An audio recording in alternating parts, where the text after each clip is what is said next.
Mon mari était mort. Ma belle-mère m'a mise à la porte alors que j'étais enceinte de 3 mois. À l'hôpital, un médecin m'a emmenée rencontrer quelqu'un. Je m'appelle Sophie Martin. J'ai 29 ans et je suis institutrice en maternelle dans un petit village d'Auvergne. Je me suis mariée avec Julien Bernard, un chef de chantier. Notre mariage a eu lieu en mai 2025 et peu après, j'ai déménagé avec lui en région parisienne. Nous sommes allés vivre dans une grande maison meulière qui appartenait à sa famille, en banlieue ouest.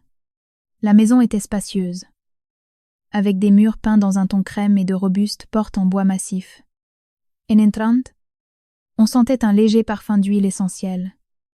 Comme dans une maison toujours bien tenue et prospère, ce jour-là, quand le train s'est arrêté à la gare de Bercy, j'ai traîné ma valise avec difficulté. J'avais encore l'estomac retourné par le voyage. Julien m'attendait déjà sur le quai. Il avait les manches de sa chemise retroussées jusqu'au coude et m'a offert un sourire chaleureux. Il a pris mon sac et a dit à moitié, en plaisantant que j'étais enfin arrivée à la capitale et que ma vie de princesse de province était terminée. Je lui ai répondu que je restais quand même sa princesse. J'ai accueilli ces mots avec un mélange de gêne et de chaleur, non pas parce que j'aime les mots doux, mais parce qu'après des mois de relations à distance, je pouvais enfin m'appuyer sur quelqu'un qui m'attendait au milieu de cette ville immense. Il m'a emmenée à la maison sur son scooter, en traversant des rues incroyablement embouteillées, le son des klaxons résonnant de toutes parts. Je me suis assise derrière lui en serrant sa taille, observant les panneaux publicitaires lumineux et me sentant minuscule. Il m'a rassurée en me disant de ne pas m'inquiéter, que Paris était comme ça, mais qu'il y avait aussi beaucoup de gens bien. Le portail de la maison était en fer forgé noir, avec un jardin qui transformait cet espace urbain. Dès que je suis entrée, je suis tombée sur ma belle-mère. Elle s'appelait Madame Eliane Bernard. Elle avait une carrure robuste, les cheveux tirés en un chignon impeccable. Elle portait une tenue d'intérieur marron foncé. Elle m'a regardée de la tête aux pieds. Son regard n'était pas hostile, mais perçant, comme si elle m'évaluait. Puis elle a souri lentement. Elle m'a dit que j'étais arrivée, que le voyage avait dû être long et que je devais être fatiguée. Elle m'a invitée à entrer, à me laver le visage et à passer à table. Je me suis empressée de croiser les mains et de la saluer poliment. Depuis le mariage, je l'appelais Madame Bernard et je la vouvoyais. Cela me semblait encore étrange. Mais je pensais qu'en tant que belle-fille, et je devais suivre les coutumes de cette famille bourgeoise. Elle m'a tendu une paire de chaussons, m'a montré où se trouvait la salle de bain et est retournée dans la cuisine. Sa façon de tout organiser était impeccable. Les torchons accrochés à la même place, les couverts alignés, les casseroles et les poêles étincelantes. En voyant cela, j'ai ressenti un certain soulagement. J'avais déjà entendu beaucoup d'histoires sur les relations entre belle-mère et belle-fille, alors trouver une belle-mère qui semblait si organisée m'a un peu tranquillisée. Mon premier dîner chez ma belle-mère. Je me souviens parfaitement de la table en bois avec un plat de blanquette de veau, des pommes de terre et un bol de moutarde fort artisanale. L'arôme du plat était délicieux. J'ai eu faim dès que je me suis assise. Julien a déposé un beau morceau de viande dans mon assiette, en me disant de manger pour reprendre des forces. Sa mère l'a regardé et l'a repris doucement. Elle lui a dit de manger lentement, qu'une nouvelle belle-fille devait apprendre à se tenir. J'ai immédiatement reposé mes couverts, et j'ai souri. Je me suis excusée en expliquant qu'à l'école, j'avais pris l'habitude de manger vite, mais que j'allais me corriger. Elle a hoché la tête, mais il y a eu un petit détail lors de ce dîner qui m'a mise mal à l'aise. Madame Bernard ne m'a pas posé de questions sur mon travail à l'école, ni sur mes parents en Auvergne. Elle est allée droit au but, l'air de rien, en soulignant que dans ma région, nous avions beaucoup de terre. Moi, qui mâchais mes pommes de terre. J'ai failli m'étouffer. J'ai regardé Julien. Mais il a fait semblant de se servir à nouveau, comme s'il voulait que je réponde toute seule. Je me suis vue forcée de répondre avec franchise. Je lui ai expliqué que notre maison au village n'avait qu'une petite cour et que mes parents étaient de modestes agriculteurs. Elle a simplement murmuré un petit « sans faire de commentaires. Mais ce A sonné étrangement. Ce n'était pas un son amical, mais plutôt celui de quelqu'un qui prend mentalement note de quelque chose. Après le dîner, je me suis levée pour débarrasser. Julien a proposé son aide. Sa mère est intervenue immédiatement. Elle a déclaré qu'un homme s'occupait des affaires de l'extérieur, qu'il n'avait pas besoin de se mettre au fourneau, et qu'il fallait laisser sa belle-fille s'en charger pour qu'elle s'habitue aux règles de la maison. En entendant parler des règles de la maison, j'ai frissonné.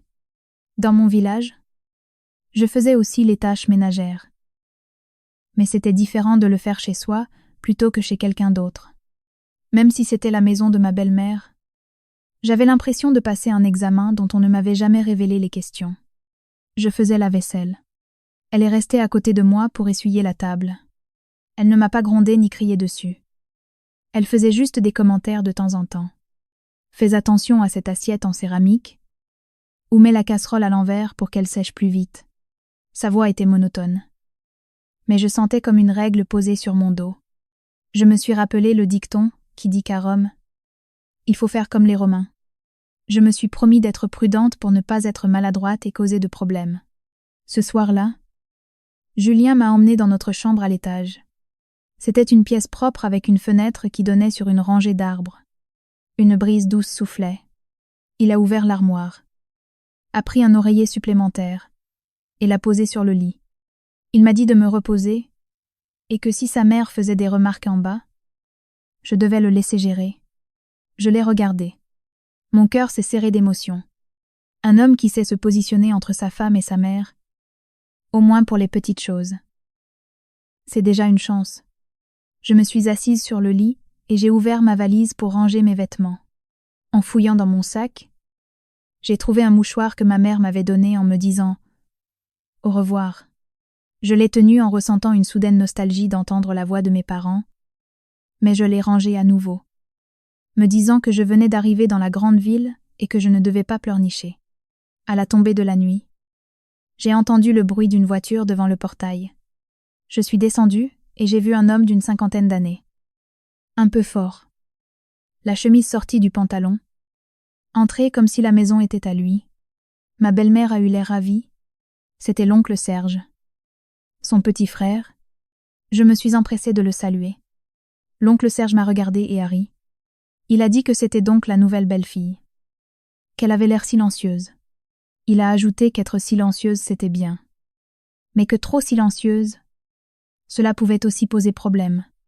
Je ne savais pas quoi répondre. Je me suis contentée de sourire timidement. L'oncle Serge s'est assis et s'est servi une infusion et a commencé à parler avec ma belle-mère comme s'il discutait d'une affaire capitale. J'ai vaguement entendu des mots comme papier, terrain, signature, puis j'ai entendu l'oncle Serge dire que les gens là, bas mettaient la pression, qu'Eliane devait se décider vite, car si elle laissait passer trop de temps, il pourrait venir jusqu'ici et provoquer un scandale. J'ai tendu l'oreille. Quelle personne mettait la pression et sur quoi? J'ai regardé Julien. Il était appuyé contre la porte. Son visage était un peu tendu. Mais il essayait de paraître normal.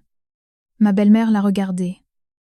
La voix basse mais tranchante, lui disant de parler moins fort car il y avait une belle fille dans la maison. L'oncle Serge a ri en disant qu'elle faisait désormais partie de la famille. Entendre cette phrase aurait dû me réconforter. Mais j'ai plutôt ressenti un frisson. Car dans sa bouche, faire partie de la famille sonnait comme quelqu'un que l'on compte sur une liste. Pas dans son cœur, dans la chambre. J'ai demandé à Julien. Le plus bas possible. De quoi son oncle parlait en bas. Je lui ai dit avoir entendu des mots comme pression et venir jusqu'ici. Julien est resté silencieux un instant. Puis m'a caressé la tête. Il m'a assuré que ce n'était rien.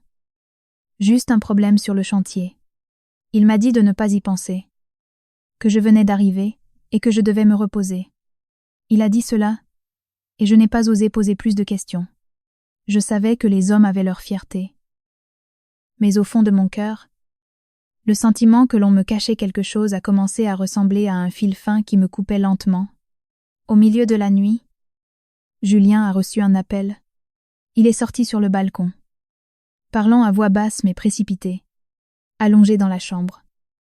Je pouvais encore entendre des bribes. Il disait comprendre qu'il irait sur le chantier le lendemain. Quant à l'argent, il essaierait de trouver une solution. Mais il demandait à ce qu'on ne crée pas de tension.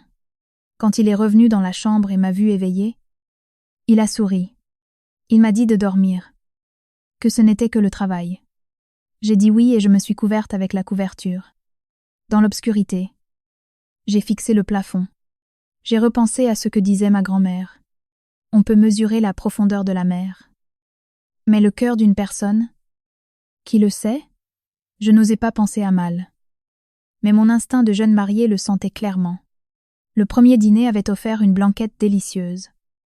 Mais ma gorge semblait nouée. Comme si j'avais avalé une arête. Je ne pouvais que serrer mon oreiller en me disant que le plus important était que mon mari m'aime. Quant à la belle-mère, il fallait prendre les choses avec philosophie. Mais il semblait que depuis le premier jour où j'avais mis les pieds dans cette maison, je me trouvais devant une porte sans charnière. Quand cette porte se fermerait, je ne m'en rendrais même pas compte. Après cette première nuit, je suis entrée dans le rythme que l'on appelle s'habituer aux règles de la maison. Cela paraît simple. Mais c'est en réalité un processus où l'on s'habitue à ce que chaque pas, chaque mot, chaque plat servi soit observé et jugé. J'enseignais dans une école maternelle privée près de chez nous. Chaque matin, je me réveillais avant Julien. Quand je descendais à la cuisine avec l'intention de préparer un café à ma belle-mère, Madame Bernard était déjà là, en train de remuer une casserole de flocons d'avoine. Ses yeux me fixaient sans ciller. Elle me demandait si je m'étais levée tôt. Je répondais que oui, par habitude pour l'école. Elle hochait la tête en disant que les bonnes habitudes c'était bien, mais qu'il fallait bien faire les choses. Elle ajoutait que dans cette maison on n'aimait pas le désordre. Sans cris, sans insultes, mais chaque phrase était comme poser une brique sur la table. Avec le temps, la maison entière est devenue un mur. Je ne pouvais que répondre oui et faire ce qu'on m'ordonnait. Même quand je me changeais pour aller travailler, elle restait appuyée contre la porte, observant ma tenue d'institutrice. Puis elle disait lentement que le travail c'était le travail, mais que je devais me souvenir de rentrer à l'heure pour le dîner. Dans cette maison, les belles filles ne traînaient pas dehors. Je souriais de manière rigide en lui assurant qu'après la classe, je rentrais directement, à l'école. J'étais très occupée à m'occuper de ces petits-enfants, comme d'une volée de petits oiseaux. Il fallait les faire manger, moucher leur nez et leur apprendre à chanter. Une collègue m'a demandé comment se passait ma nouvelle vie en région parisienne. J'ai simplement souri et répondu diplomatiquement que c'était normal. Les gens de l'extérieur me voyaient vivre dans une belle meulière avec un mari chef de chantier et pensaient que ma vie était un chemin de roses. Seul celui qui est à l'intérieur sait que parfois le miel vous colle désagréablement aux doigts. À la fin du mois de mai, mon corps a commencé à se sentir étrange. Le matin, j'avais un goût amer dans la bouche. La simple odeur de l'huile de cuisson me donnait des nausées. Dans la classe, alors que j'aidais les enfants à se mettre en rang, j'ai soudain eu des vertiges et j'ai dû m'appuyer sur la table. La directrice m'a regardée avec inquiétude et m'a demandé ce qui n'allait pas. Suggérant que j'avais être une bonne nouvelle. Je suis restée stupéfaite, le cœur battant à tout rompre. Nous l'avions prévu. Nous voulions avoir un enfant rapidement. Mais quand mon corps en a donné le signal, je me suis tout de même sentie confuse, comme une petite fille tenant un cadeau, mais ne sachant pas si elle a le droit de l'ouvrir. L'après-midi même, je suis passée à la pharmacie près de l'école, et j'ai acheté un test de grossesse. Je l'ai caché dans mon sac. Rentrant à la maison comme quelqu'un qui garde un immense secret, j'ai attendu que ma belle-mère monte dans sa chambre et que Julien ne soit pas encore rentré du chantier. Seulement alors, je me suis glissée dans la salle de bain. J'ai fermé la porte à clé, les mains tremblantes. En voyant apparaître les 2 lignes rouges, je suis restée paralysée quelques secondes. Puis j'ai ri à voix basse pendant que les larmes coulaient. Enceinte. J'étais vraiment enceinte. Je suis sortie de la salle de bain en serrant mon ventre, et en faisant les 100 pas, le bonheur donne envie de crier. Mais j'ai dû ravaler ma joie car dans cette maison, toutes les bonnes nouvelles ne peuvent pas être célébrées comme on le voudrait, jusqu'à ce que Julien rentre le soir, À peine a-t-il passé la porte qu'il a senti l'odeur d'une soupe de légumes bien chaude. Il a souri en demandant ce que sa femme avait cuisiné de bon. Je l'ai emmené dans la chambre.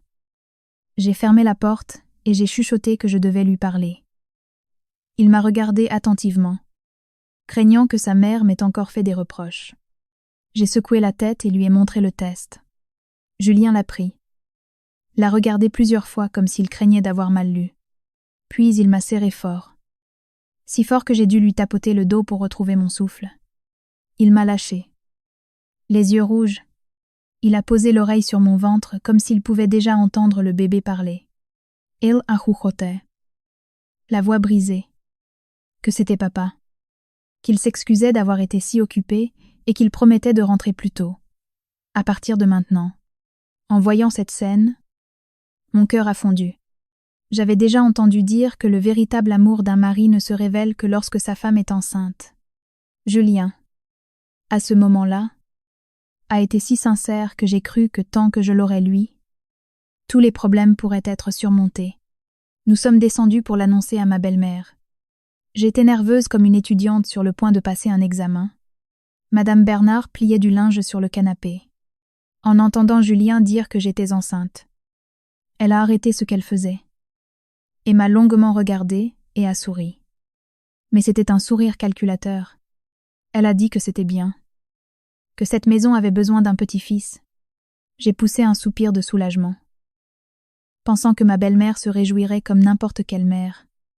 Mais elle a continué d'une voix monotone. Elle a décrété qu'une grossesse nécessitait des soins, qu'à partir de demain, je mangerais ce qu'elle préparait.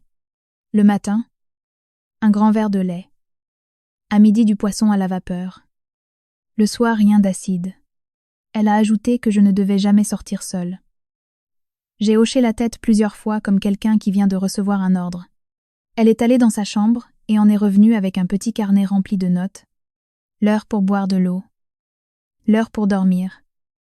L'heure pour la promenade matinale. Elle me l'a tendu en affirmant avec fermeté que dans cette maison, tout avait des règles, et qu'avoir un petit-fils exigeait encore plus d'organisation. Julien a essayé d'intervenir, rappelant que je devais aussi faire classe et qu'il fallait être flexible. Sa mère l'a regardé sévèrement. Elle a rétorqué que j'enseignais à des enfants, qu'on pouvait m'accompagner et venir me chercher, que lui était sur le chantier, et qu'il fallait bien que quelqu'un me surveille. Pour le bien de ma grossesse. En entendant pour le bien de la grossesse, je ne pouvais rien répliquer. Les gens utilisent le nom du bébé comme excuse. Je n'ai pu que garder le silence. J'ai compris une expression très vraie. La nourriture peut être une humiliation. Et la grossesse peut parfois être une excuse pour que d'autres vous attachent avec une corde en velours. À partir de ce jour-là, ma belle-mère semblait détenir un nouveau pouvoir. Elle contrôlait non pas par des insultes, mais par des horaires. Le matin, à mon réveil, elle demandait ce que j'allais manger à l'école. L'après-midi, à mon retour, elle fouillait mon sac pour voir ce que j'avais acheté dehors. J'avais envie d'un jus de fruits frais, mais je devais d'abord réfléchir si elle dirait que j'aimais les sucreries et que cela nuirait au fœtus. Une fois, pour plaisanter, j'ai dit que j'avais envie de cornichons. Elle a froncé les sourcils en posant son bol, déclarant que la nourriture acide était mauvaise, et que ce que mangeaient les gens de ma province n'avait aucune importance. Qu'ici, on suivait les règles de la mère. Cette seule phrase, les gens de ma province, m'a fait rougir. Ce n'était ni grossier ni violent, mais cela touchait le point sensible de ma condition de belle-fille venue de la campagne. Une étrangère entrée dans la maison d'une autre, Julien m'aimait. Il essayait de compenser. Il m'a accompagnée au premier rendez-vous prénatal au centre de protection maternelle et infantile du quartier. Début juin 2025. Le médecin a confirmé que j'étais à presque 2 mois. Le fœtus était bien placé. Julien l'a écouté et a souri comme un enfant qui reçoit un cadeau. Sur le chemin du retour, il s'est arrêté pour m'acheter une pâtisserie, disant qu'il fallait dorloter une femme enceinte. Mais ce dorlotement n'a duré que quelques jours. Il a commencé à être très pris. Le chantier qu'il supervisait en dehors de la ville rencontrait des problèmes. Il partait tôt le matin et rentrait tard le soir. Son téléphone sonnait souvent. des numéros inconnus. Parfois, à peine avait-il terminé de manger qu'il était déjà dans le jardin pour répondre. Sa voix était basse et rapide. Ses yeux n'osaient pas croiser les miens. Je ne suis pas d'un naturel méfiant. Mais une femme enceinte a tendance à être sensible. Un soir, je pliais des petits vêtements de bébé que je venais d'acheter. Je l'ai entendu parler sur le balcon. Il disait comprendre, mais suppliait qu'on n'appelle pas à la maison. Il disait que si sa mère l'apprenait, cela se compliquerait, qu'il trouverait une solution, et demandait qu'on lui laisse du temps. J'ai tenu les minuscules vêtements entre mes mains froides. Trouver quelle solution? Du temps pourquoi?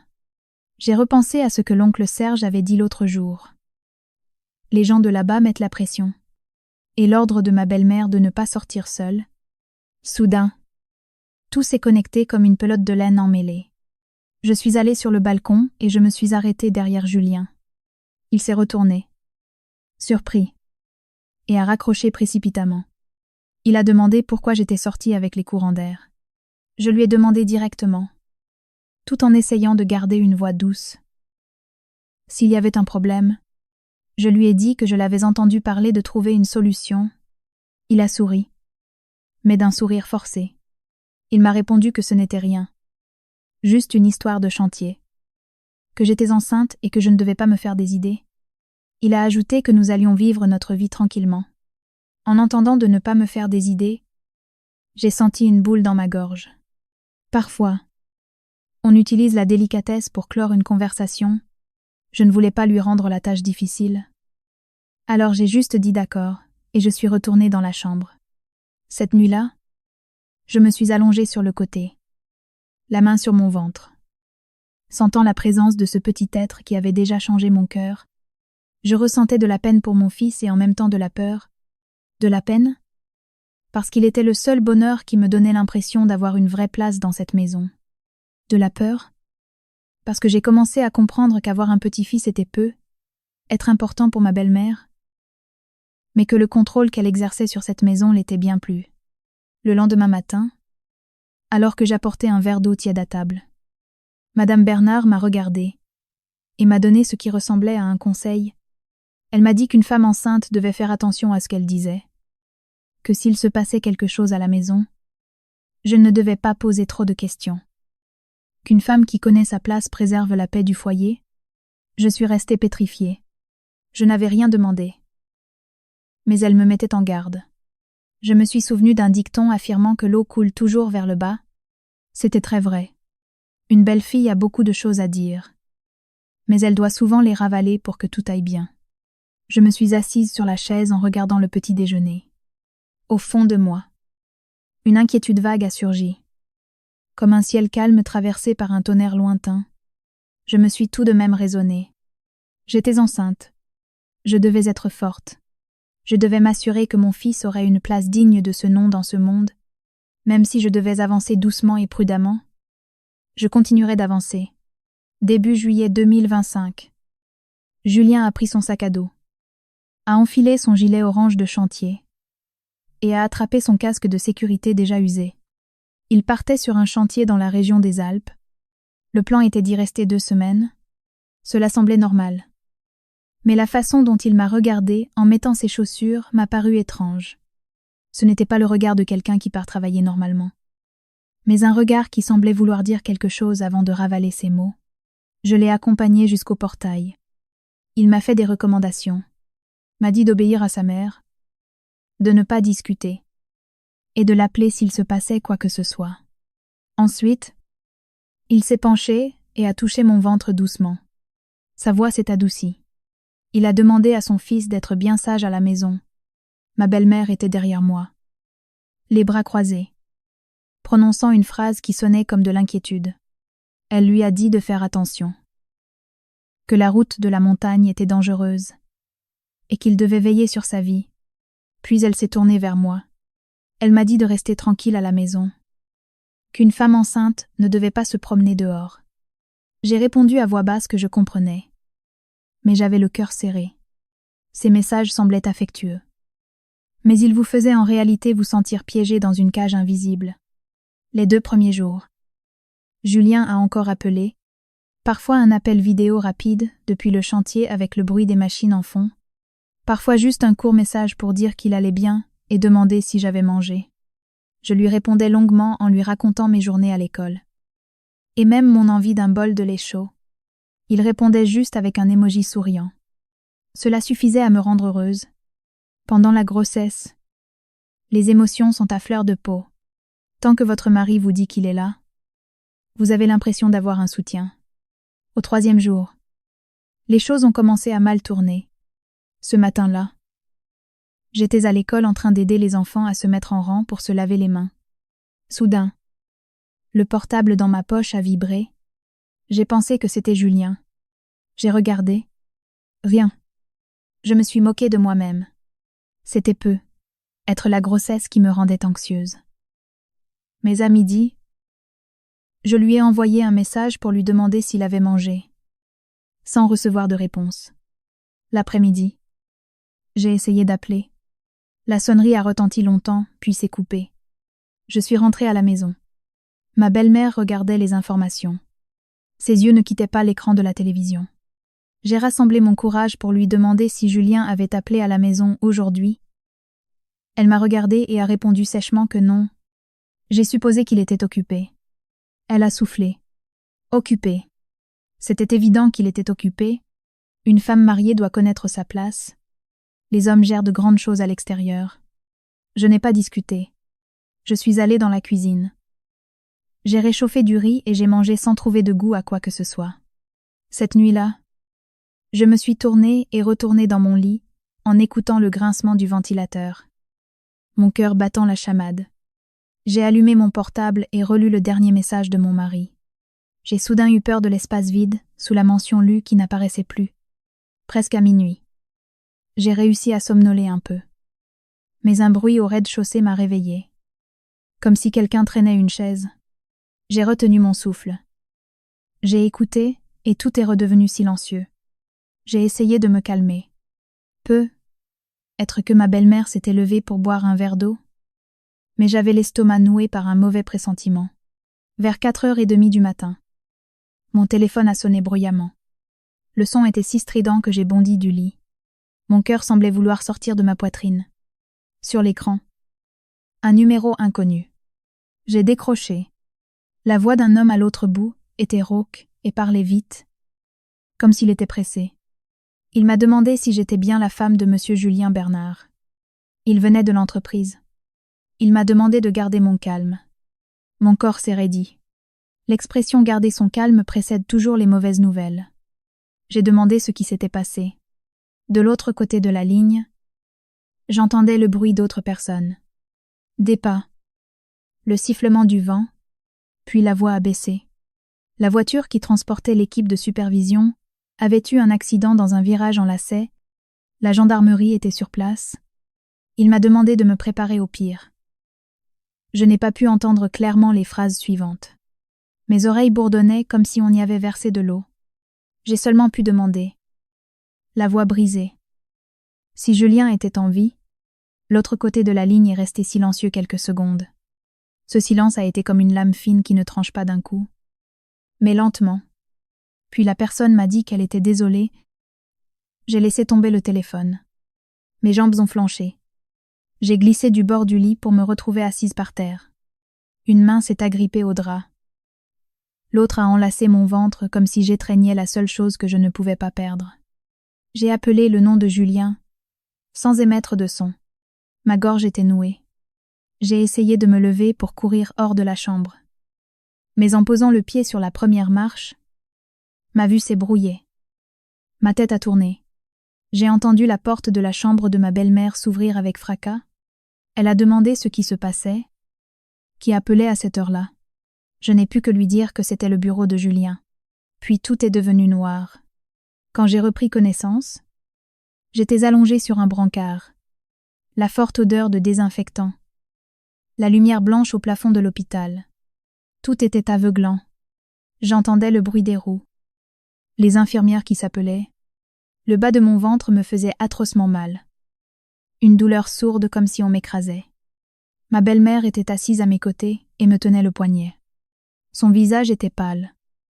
mais ses yeux perçants. Dès que j'ai ouvert les yeux, elle a commencé à pleurer. Des pleurs forts, stridents, comme si elle voulait que tout le couloir l'entende.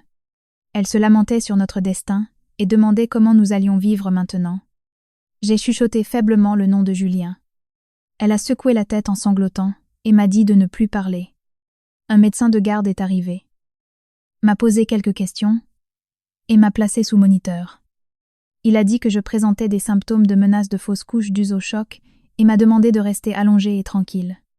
J'ai paniqué. J'ai tiré sur la manche de sa blouse pour lui demander comment allait mon bébé. Le médecin m'a regardée, la voix sérieuse mais sans froideur. Il m'a dit de me calmer. Le fœtus était toujours là, mais je ne devais m'agiter sous aucun prétexte. L'expression toujours là m'a fait pleurer. J'ai pleuré comme quelqu'un que l'on vient de sortir de l'eau et qui cherche son souffle. Je voulais crier à cause de la perte de mon mari et en même temps serrer mon fils de toutes mes forces parce qu'il était encore en vie. Ce sentiment me déchirait de l'intérieur, me tiraillant dans toutes les directions. À cet instant précis, depuis le couloir, j'ai entendu des pas précipités et la voix forte d'un homme. C'était l'oncle Serge qui s'exclamait qu'il venait d'apprendre la nouvelle. Il est apparu la chemise froissée, le visage feignant la panique. À peine arrivé, il a demandé sans détour ce qu'avait dit la gendarmerie et ce qu'avait dit l'entreprise. Et si les papiers étaient là, allongés sur le lit. J'ai entendu cela et j'ai eu froid dans le dos. On venait d'annoncer une nouvelle tragique et la première question n'était pas de savoir comment j'allais ou si le bébé allait bien, mais de parler de papier. Ma belle-mère a essuyé ses larmes. La voix rauque. Elle a répondu qu'ils appelleraient dans l'après-midi et que l'important maintenant était de prendre soin de sa belle-fille. L'oncle Serge a soupiré. Mais ses yeux bougeaient rapidement, comme s'il calculait. Il a dit oui, qu'il fallait prendre soin de moi. Mais qu'Eliane devait aussi comprendre que s'il ne réglait pas certaines choses maintenant, on viendrait leur réclamer des comptes plus tard, et que cela se compliquerait. J'ai voulu m'asseoir et demander de quel compte il parlait. Mais le médecin venait de m'interdire de bouger. Je ne pouvais que rester allongée à fixer le plafond blanc, en ayant l'impression de tomber dans un puits sans fond, en dehors de la salle des urgences, le bruit des gens de passage, les noms des patients appelés, les sirènes des ambulances.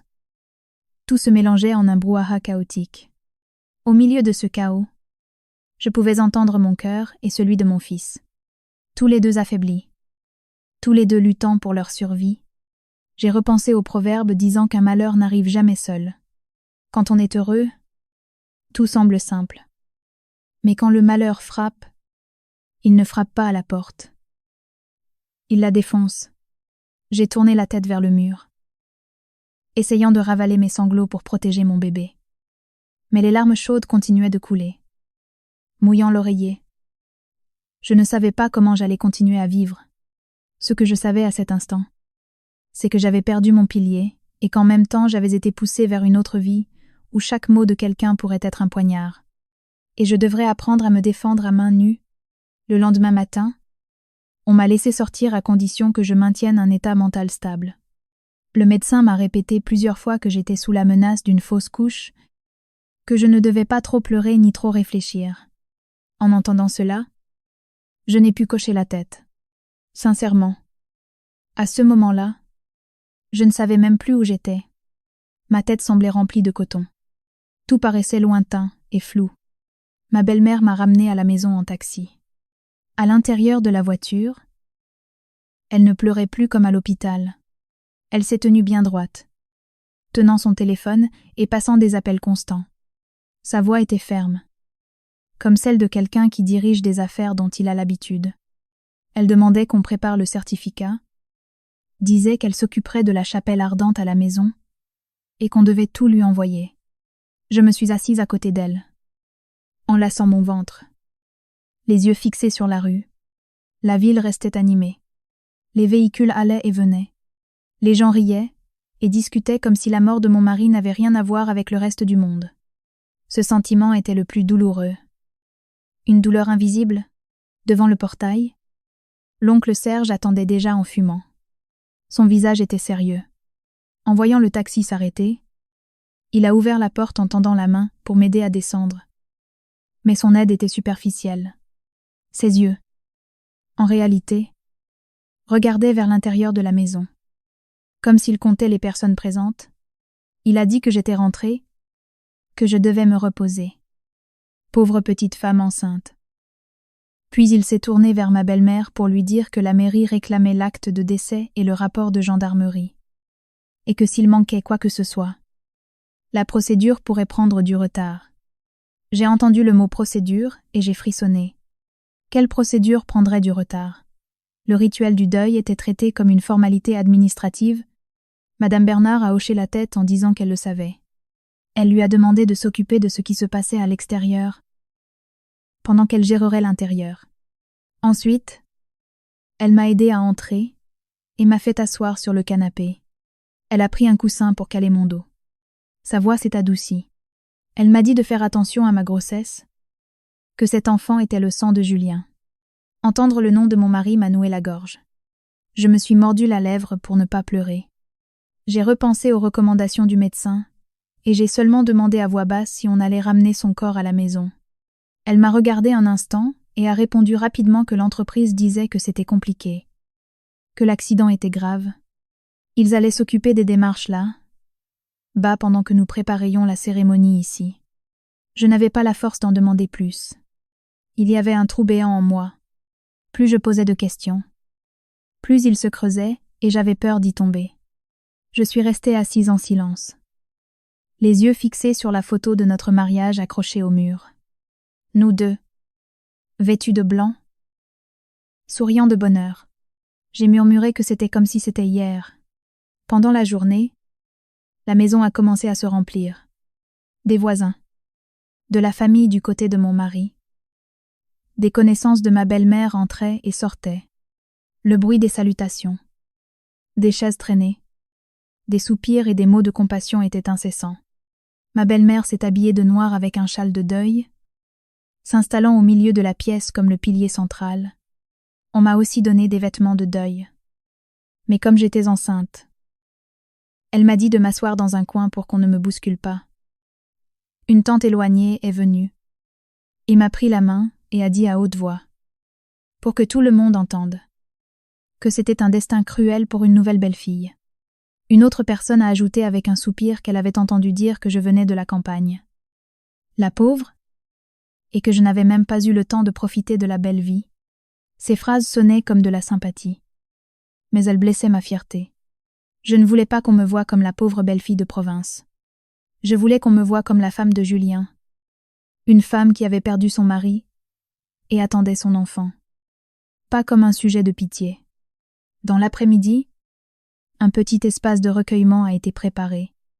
La photo de Julien exposée était celle de son badge d'entreprise. Son visage était sérieux. Les yeux fixes.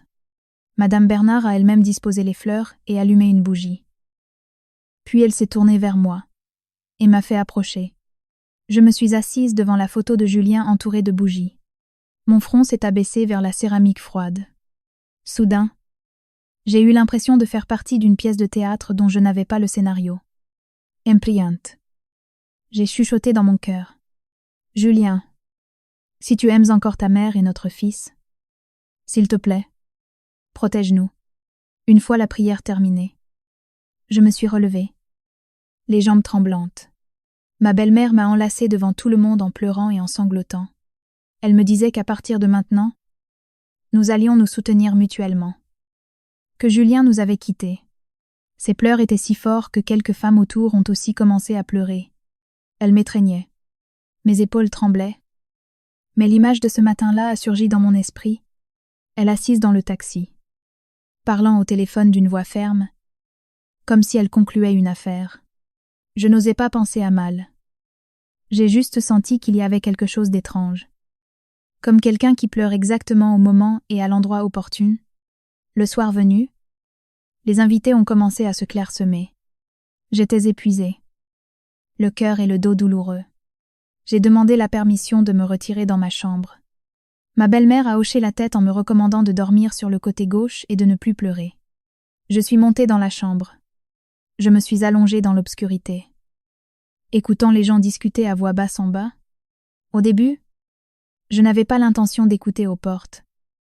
Mais la voix de l'oncle Serge était claire, car il avait l'habitude de parler fort. Il demandait à Eliane où étaient les papiers de l'assurance de chantier de Julien, disant qu'il fallait régler cela rapidement pour que l'argent tombe vite et qu'il soit couvert. Madame Bernard a répondu, la voix basse mais coupante, de ne pas parler si fort, car sa belle-fille était à l'intérieur. L'oncle Serge a ri avec dédain en disant que la belle-fille devait aussi être au courant, qu'elle était enceinte, et que c'était précisément pour cela qu'il fallait tout bien planifier. Il a ajouté que si elle commençait à trop exiger, cela pourrait se compliquer. Allongée sur le lit, mes mains se sont crispées sur les draps. Je n'ai pas compris ce que je pourrais exiger, mais j'ai compris la sensation d'être traitée comme un paramètre à gérer. Alors que j'étais encore en deuil, Madame Bernard a continué, la voix dictant ses instructions. Elle lui a dit de s'occuper de l'acte de décès et des formalités à la mairie le lendemain, et de lui laisser gérer ce qui se passait à l'intérieur de la maison.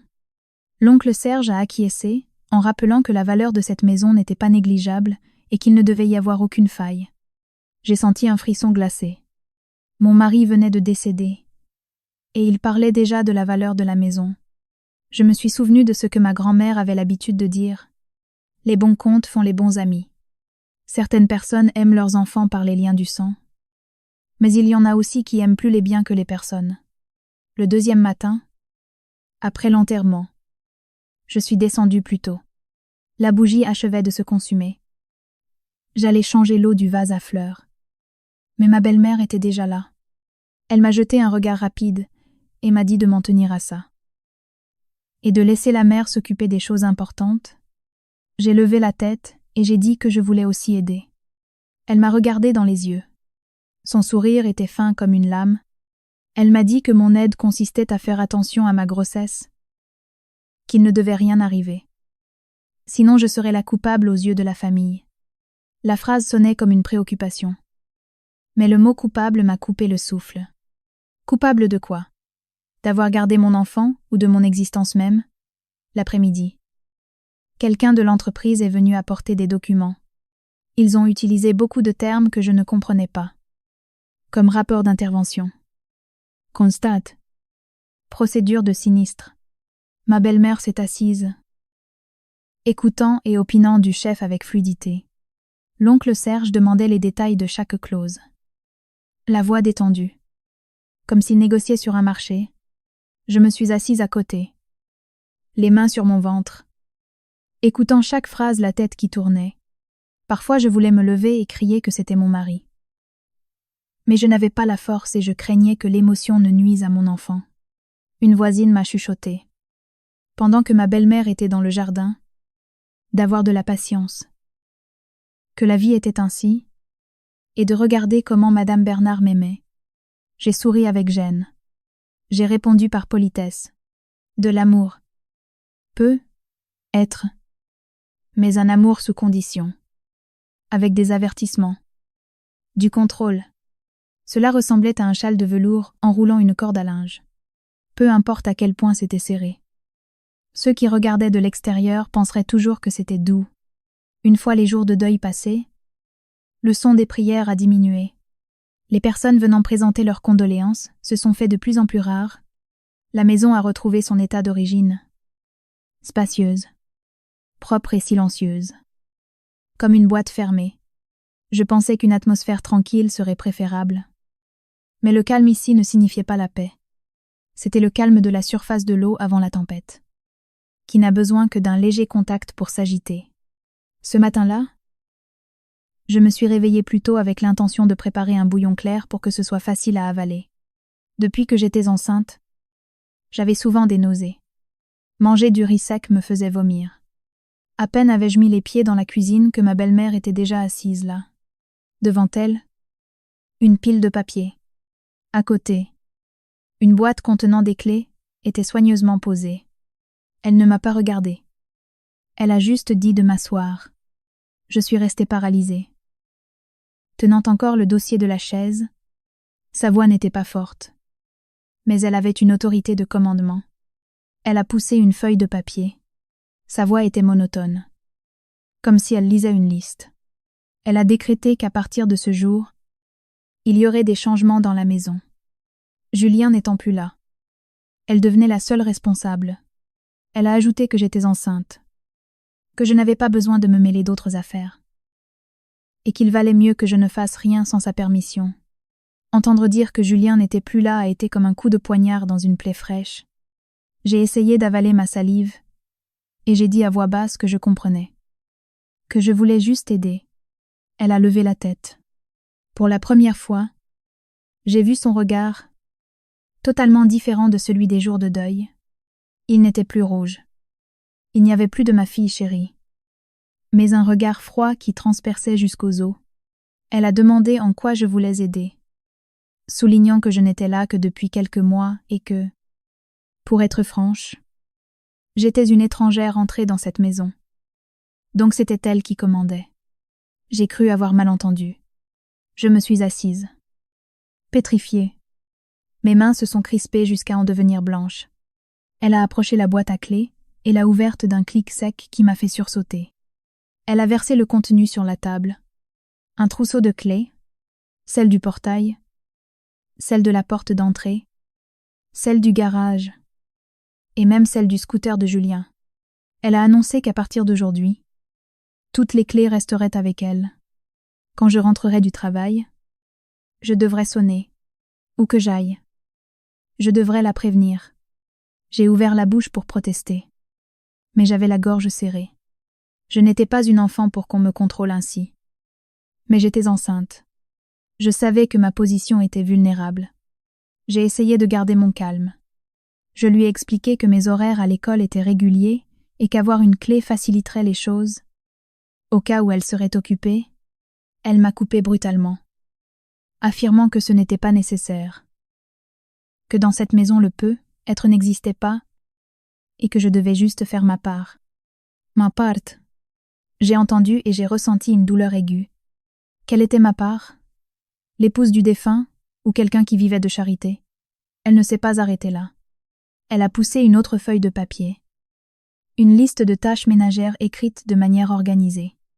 Le matin balayer la cour, l'après-midi nettoyer les escaliers, le soir faire la vaisselle et nettoyer la cuisine. Avec une note, ne pas manger dehors, ne pas commander à domicile. J'ai regardé la liste. La tête me tournait. Je travaillais encore toute la journée. Rentrer à la maison et devoir faire tout cela alors que ma grossesse était fragile.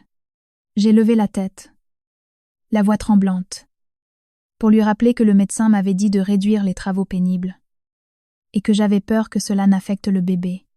Elle a souri avec mépris, comme si elle venait d'entendre une blague. Elle m'a demandé si je croyais que parce que j'étais enceinte, je pouvais faire ce qui me chantait, ajoutant que cette maison n'abritait pas de paresseuses. J'ai eu le visage brûlant. Le mot paresseuse a été comme une gifle. Dans mon village, je travaillais comme institutrice. J'aidais mes parents au champ. On ne m'avait jamais traitée de paresseuse. J'ai voulu répliquer, mais je me suis souvenue de ce qu'elle avait dit plus tôt.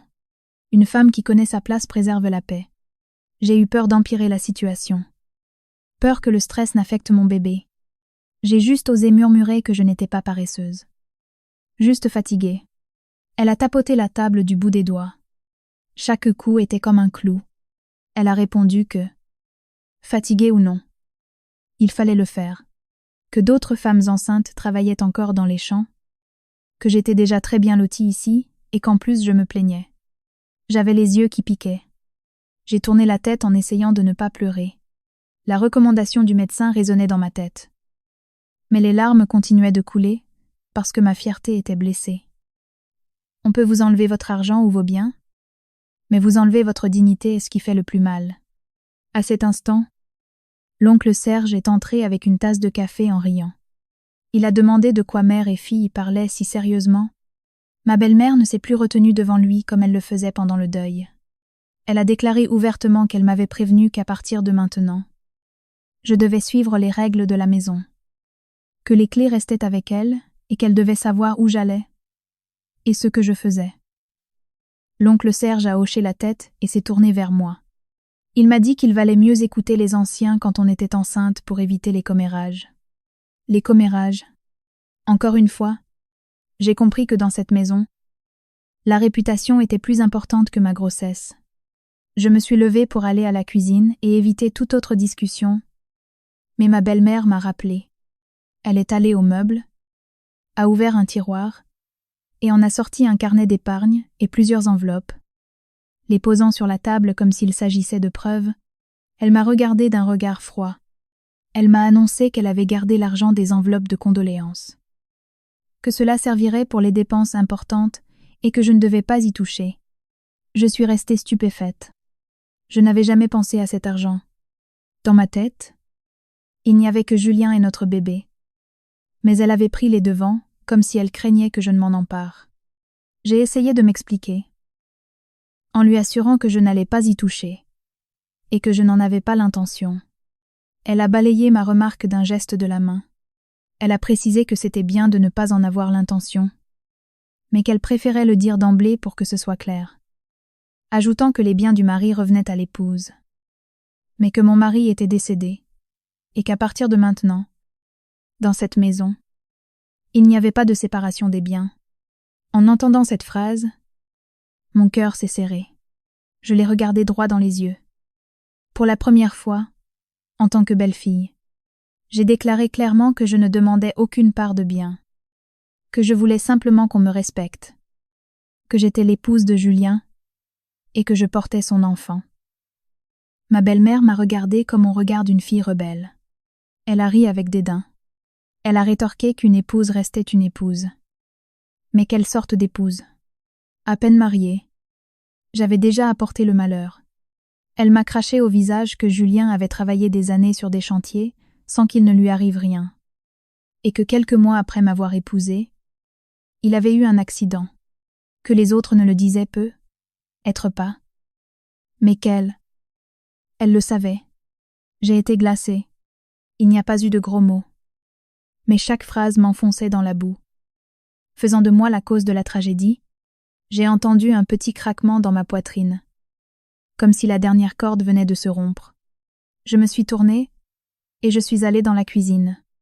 Mes mains tremblaient tellement que j'ai failli faire tomber une casserole. Je suis restée devant l'évier, et j'ai ouvert le robinet. L'eau coulait à flots.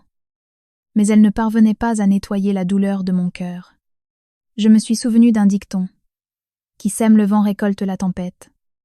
Mais j'ai alors pensé avec amertume que peut être parce que j'étais trop bonne. Les gens en abusaient encore plus. Ce jour-là, ma belle-mère a servi le repas comme d'habitude, sans dire un mot de plus. Son silence était plus terrifiant que ses réprimandes, car c'était le signe qu'elle avait déjà défini ma place. J'ai mangé sans trouver de goût à rien. Un morceau de poisson me paraissait être une arête dans la gorge. L'après-midi. Je suis rentrée plus tôt du travail parce que j'étais fatiguée. J'ai sonné à la porte et j'ai attendu. Elle a mis du temps à sortir. Elle a ouvert la porte, m'a regardé de haut en bas et a demandé d'une seule traite d'où je venais à cette heure. Je suis restée sans voix. Je rentrais du travail. Mais je devais répondre comme si je revenais d'une promenade. J'ai répondu que oui. J'étais rentrée plus tôt. Elle n'a pas répondu. Elle a tourné les talons et est entrée, me laissant planter sur le pas de la porte avec mes chaussures. La lourde porte en bois s'est refermée derrière moi dans un grand claquement. Je me suis soudain sentie comme une locataire dans la maison de mon propre mari. Cette nuit-là, je suis montée dans la chambre. J'ai pris mon portable et j'ai envoyé un message à Julien comme d'habitude. Ce n'est qu'après que je me suis rappelé que la personne qui devait le lire n'était plus là. J'ai enlacé mon ventre. Je me suis assise par terre en essayant de respirer. Le bébé dans mon ventre semblait me rappeler à l'ordre, peu importe ce qu'on disait. Je devais continuer à vivre. J'ai essuyé mes larmes. J'ai fait un petit serment à voix basse. Que je devais être forte. Depuis que ma belle-mère avait confisqué les clés, mon rythme de vie a complètement changé. Je n'avais plus l'impression de rentrer chez moi, mais de vivre dans un pensionnat. Pour franchir le portail, je devais prévenir. Pour arriver en retard, je devais demander la permission. Et j'enseignais. Mes horaires de travail n'étaient pas toujours prévisibles. Parfois, un enfant avait de la fièvre, et les parents tardaient à venir le chercher. L'institutrice devait attendre pour le remettre à ses parents, à peine 15 minutes de retard. En arrivant à la maison et en sonnant à la porte, j'entendais déjà ma belle-mère s'éclaircir la voix de l'intérieur, comme une cloche rappelant mon péché. Cet après-midi-là, à peine entrée dans la cour, j'ai entendu Madame Bernard crier de l'intérieur de rentrer, de me laver les mains et d'aller à la cuisine. Parce que la maison était sale ce jour-là. J'ai répondu oui. Comme un robot. Je me suis changée. Je n'ai même pas eu le temps de m'asseoir pour me reposer qu'elle a posé un balai devant moi. La voix froide, elle m'a dit de balayer la cour, qu'il y avait beaucoup de feuilles mortes. J'ai regardé le tas de feuilles, qui n'était pas si énorme, mais elle parlait comme si j'avais laissé la cour se transformer en décharge. J'ai pris le balai et je suis sortie.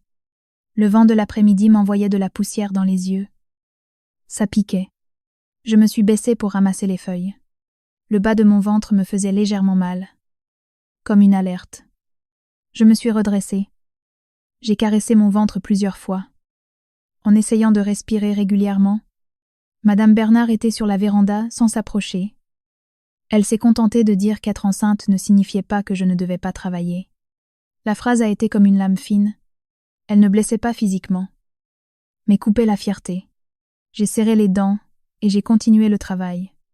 Dans ma tête, la recommandation du médecin de réduire les travaux pénibles résonnait. Mais qui allait me défendre? La personne qui aurait pu me défendre n'était plus qu'une photo avec une bougie. Le dîner de ce soir-là est devenu un souvenir amer. Ma belle-mère a servi du riz froid, un bol de blettes poêlées et une part d'omelette toute fine.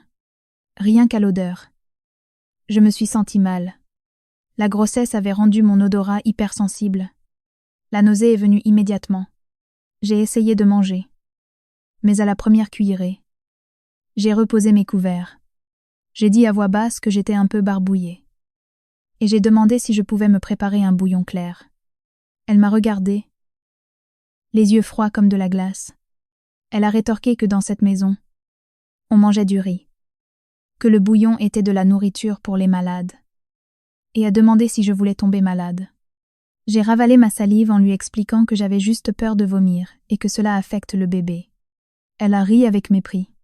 Elle m'a traité de petite nature capricieuse.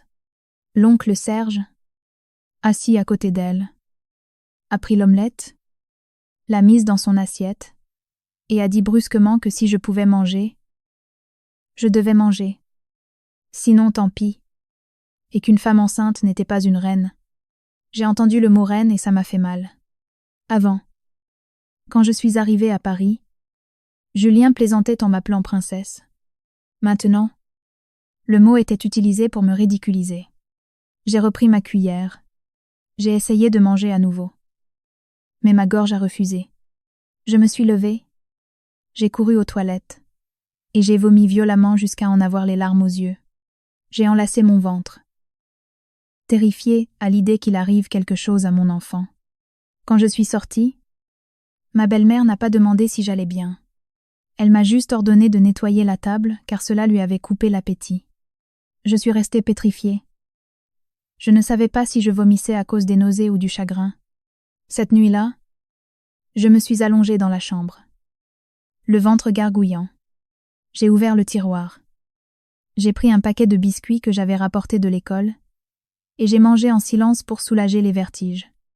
J'ai mangé comme une voleuse. J'ai ri de moi-même, épouse et belle-fille, mais obligée de manger en cachette dans ma chambre comme une enfant. Le lendemain matin, j'ai essayé de me lever plus tôt pour me cuisiner un petit bouillon de riz complet, en y ajoutant un peu de viande hachée pour que ce soit nourrissant. J'ai pensé que si je cuisinais pour moi, je n'aurais pas besoin de demander la permission. Mais j'avais à peine servi la moitié d'un bol que ma belle-mère est descendue et a vu la casserole. Son visage s'est assombri. Elle a demandé ce que je cuisinais. J'ai répondu que c'était du bouillon, que j'étais barbouillée et que ce serait plus facile à manger. Elle a posé sa main sur le couvercle de la casserole et l'a fermé avec fracas. Elle m'a ordonné de ranger ça, que l'odeur de ce bouillon était bizarre, que personne ne mangeait ça dans cette maison, et que si je voulais manger ça, Je n'avais qu'à aller dehors. Je suis restée sans voix. Dehors. Alors qu'elle m'avait interdit de sortir seule, c'était comme fermer toutes les issues. Je suis restée immobile, et j'ai dit doucement que je voulais juste être en bonne santé pour pouvoir travailler et élever mon fils. Elle m'a regardée, la voix basse mais tranchante, et m'a dit que si je voulais élever un enfant, je devais lui obéir. Car si je ne lui obéissais pas, et qu'il arrivait quelque chose à ma grossesse, qui en serait responsable? La phrase a été comme un marteau sur mon front, m'effrayant au point de ne plus oser rien faire contre sa volonté. J'ai rangé la casserole au réfrigérateur. J'avais le cœur aigri, comme si j'avais avalé du vinaigre. À l'école, j'avais l'air très fatiguée. Rester debout un court instant me donnait déjà des vertiges. Un jour, en portant un plateau repas pour les enfants, mes mains ont tremblé, renversant presque la soupe. La directrice m'a prise à part et m'a chuchoté que j'étais très maigre. Me demandant si je mangeais bien à la maison, j'ai souri amèrement en prétextant des nausées. Elle m'a regardé comme si elle voulait en savoir plus. Mais elle a abandonné. Les autres ne connaissaient pas mes problèmes familiaux. Même si je les racontais, cela ne résoudrait rien. Je ne pouvais que tenir bon. À la mi-juin, je devais faire un examen de routine pour la grossesse. J'avais déjà demandé l'autorisation à ma belle-mère la veille. Elle avait regardé le calendrier et posé ses conditions. Que j'y aille si je le devais, mais que je rentre directement à la maison ensuite, sans m'arrêter nulle part. Ce jour-là, j'ai marché jusqu'au bout de la rue pour commander un taxi. À peine le portail franchi, j'ai eu l'impression que quelqu'un m'observait. Je me suis retournée, et j'ai vu un homme debout de l'autre côté de la rue avec une casquette, tenant un téléphone. Faisant semblant d'être occupé, je ne pouvais pas voir clairement son visage. Mais sa posture n'était pas celle de quelqu'un qui attend un transport. J'ai ressenti un frisson. J'ai essayé de me calmer en me disant que j'étais trop sensible. Mais quand la voiture a démarré, j'ai vu un scooter derrière nous. Nous suivant à une distance constante, j'ai regardé dans le rétroviseur. C'était bien l'homme à la casquette. Mon cœur a battu la chamade. J'ai demandé au chauffeur de prendre un autre chemin, car j'avais un peu peur. Le chauffeur m'a rassuré en disant qu'il n'y avait pas de problème. La voiture a tourné, en passant par quelques petites rues animées. J'ai regardé à nouveau. Le scooter n'était plus là. J'ai soupiré, la main sur mon ventre, me conseillant de me calmer, mais la peur avait déjà planté ses épines dans mon cœur. À l'hôpital, le médecin, après l'échographie, a déclaré que le fœtus allait bien, mais que son poids était bas, que je devais manger plus. Le médecin m'a demandé si j'étais stressée ou si j'avais des problèmes à la maison. J'ai nié, n'ayant pas le courage de me confier. J'ai juste dit que j'avais des nausées. Le médecin m'a suggéré de manger en petites portions, mais fréquemment, de manger ce que je pouvais, sans småformel. J'ai tenu le compte-rendu. Il ressemblait à un appel à l'aide que je ne savais pas à qui envoyer. En rentrant à la maison, j'ai sonné. Ma belle-mère a ouvert la porte en regardant le sac de médicaments dans ma main et m'a demandé ce qu'avait dit le médecin. Je lui ai répondu qu'il m'avait dit de manger plus parce que mon poids était trop bas. Elle a froncé les sourcils, arguant que c'était parce que je faisais la difficile, que je rejetais ce qu'elle cuisinait et que j'étais une plaie. J'ai voulu dire que je ne rejetais rien, mais j'étais trop fatiguée physiquement et mentalement. Je suis allée directement à la cuisine pour nettoyer. Comme d'habitude, en nettoyant les plaques, j'ai entendu ma belle-mère parler à l'oncle Serge dans le salon. Sa voix était assez forte pour être entendue. Elle disait que j'étais si faible que s'il m'arrivait quelque chose, il y aurait des commérages. L'oncle Serge a répondu avec tranquillité qu'il y en aurait, mais que l'important était de sécuriser la maison et les papiers, et qu'en ce qui concernait la belle-fille, il verrait bien. Je suis restée paralysée. Le chiffon est tombé par terre. Il verrait bien quoi? Je ne voulais pas l'imaginer. Mais mon esprit continuait à échafauder les pires scénarios. Cette nuit-là, je me suis recroquevillée dans mon lit. De toute la journée, je n'avais mangé qu'un bol de riz et quelques biscuits. J'avais faim, mais je ne pouvais pas avaler. J'ai posé ma main sur mon ventre. chuchotant à mon fils comme pour me consoler moi-même, lui demandant d'avoir de la patience. On dit qu'avoir un enfant est une bénédiction. Mais je n'espérais plus que lui pour avoir l'envie de vivre. En disant cela, mes larmes ont coulé. Non par faiblesse, mais parce que je commençais à me sentir acculée. À l'intérieur de la maison, je devais être la personne qui connaissait sa place. À l'extérieur, je me sentais surveillée. J'étais comme entre deux murs. Plus je me débattais, plus je me faisais mal. Mais à ce moment précis, mon téléphone a vibré. Un message d'un numéro inconnu. Avec une seule phrase courte. Ne fais confiance à personne dans cette maison. J'ai regardé l'écran du portable. Tout mon corps s'est glacé. Ce message m'a tenue éveillée presque toute la nuit. Ne fais confiance à personne dans cette maison. Je l'ai lu et relu plusieurs fois. J'avais les paumes froides. J'ai écrit une réponse pour demander qui c'était. Et pourquoi on m'envoyait ça. Mais le message affichait seulement un accusé de réception. Puis le silence. Ce silence était comme si quelqu'un soufflait un air glacial dans mon cou, me laissant terrifiée et irritée. Terrifiée parce que je ne savais pas de qui il s'agissait. Irritée parce que s'il savait qu'il y avait un problème chez moi, pourquoi ne parlait-il pas ouvertement? Au lieu de cela, ils avaient lâché une phrase avant de disparaître. Le lendemain matin, je me suis réveillée les yeux gonflés. J'ai passé plus de temps à me laver le visage pour cacher les signes d'insomnie. Enceinte de presque 3 mois. J'étais déjà affaiblie physiquement et émotionnellement en plein chaos. Devant le miroir, je me suis dit de me calmer. Le médecin m'avait prévenu que les émotions fortes pouvaient nuire au fœtus. À peine descendue dans la cuisine, j'ai entendu ma belle-mère au téléphone dans le salon. Son ton était plus âpre que d'habitude. Elle demandait ce que les gens de là-bas voulaient encore. Qu'elle avait déjà dit que le problème était en train de se régler et qu'il ne devait pas venir ici. Elle a raccroché violemment et s'est tournée vers moi. Son regard était tranchant comme un couteau. Elle m'a dit de venir car elle voulait me parler. Je me suis assise, le cœur battant à tout rompre. Je ne savais pas si c'était de peur ou de faim. Depuis la veille au soir, je n'avais rien mangé. Madame Bernard a posé une épaisse enveloppe et une feuille de papier pliée devant moi. Elle n'y est pas allée par 4 chemins. Elle a été directe, me disant que ma présence ici ne faisait que gêner, que la maison avait beaucoup de problèmes, que j'étais enceinte et inutile, et que je ne faisais qu'augmenter ses soucis. J'ai ravalé ma salive en plaidant que je continuais de travailler et de faire le ménage, que j'avais juste demandé un répit pour la nourriture. Elle a balayé l'argument d'un geste de la main, rétorquant que je travaillais pour moi-même, que cette maison n'avait pas besoin de mon argent.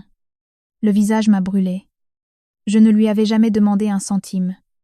Je travaillais parce que je voulais être indépendante. Mais je savais que discuter ne ferait qu'empirer les choses. J'ai baissé la voix pour lui demander d'être claire sur ce qu'elle voulait me dire. Elle a poussé la feuille de papier vers moi. Il y avait l'adresse d'une clinique écrite à la main, d'une écriture appuyée. En dessous, des horaires de consultation. J'ai regardé et mon cœur a failli s'arrêter. Elle m'a regardé droit dans les yeux pour me dire de prendre l'argent de l'enveloppe, d'y aller et de régler le problème de ma grossesse. Les oreilles me bourdonnaient. J'ai cru avoir mal entendu. C'était l'enfant de Julien. Son petit-fils. Elle a ri avec mépris. La voix glaciale. Elle a dit que cet enfant ne naissait que pour l'entraver, que Julien était mort, et qu'elle me demandait si je croyais qu'en gardant ce fœtus, j'allais pouvoir m'approprier cette maison. Je me suis levée d'un bond, les mains protégeant instinctivement mon ventre. J'ai protesté que je n'avais pas l'intention de m'approprier quoi que ce soit, que je voulais juste donner naissance à mon fils, que j'étais la femme de Julien et que je ne pouvais pas faire ça. Elle a frappé violemment la table et m'a ordonné de m'asseoir. J'ai tremblé mais je suis restée debout. Elle a continué. Chaque mot étant une gifle à ma dignité, elle a dit que j'étais encore jeune, qu'avoir un enfant sans père poserait la question de savoir qui me soutiendrait. Et ce que diraient les gens de cette famille, prétendant que c'était pour mon bien. J'ai eu la gorge nouée. Pour mon bien ou pour le sien. Elle a plissé les yeux et m'a interdit d'être impertinente, rappelant qu'elle m'avait hébergée pendant des mois, m'avait nourrie et m'avait donné un toit. J'ai regardé l'enveloppe. Mes mains tremblaient violemment. Dans un coin, la somme était inscrite. 5 000 €. Une somme importante pour moi. Mais qui était là? Sur la table. Comme le prix d'une vie? J'ai dit d'une voix rauque et raide que j'acceptais de vivre dans la difficulté, que j'allais déménager et vivre seule, mais que je demandais seulement la permission de garder mon fils. Elle a ri. Un rire qui m'a donné des frissons. Elle m'a demandé avec quoi je vivrais seule. Le salaire d'une institutrice suffisant à peine. Que si les créanciers me trouvaient, ils s'en prendraient à moi et à mon fœtus. Et qui en serait responsable? Je suis restée paralysée. Des créanciers, donc, la sensation d'être surveillée n'était pas mon imagination. Je les regardais, et soudain, tout est devenu clair. Elle ne s'inquiétait pas pour moi.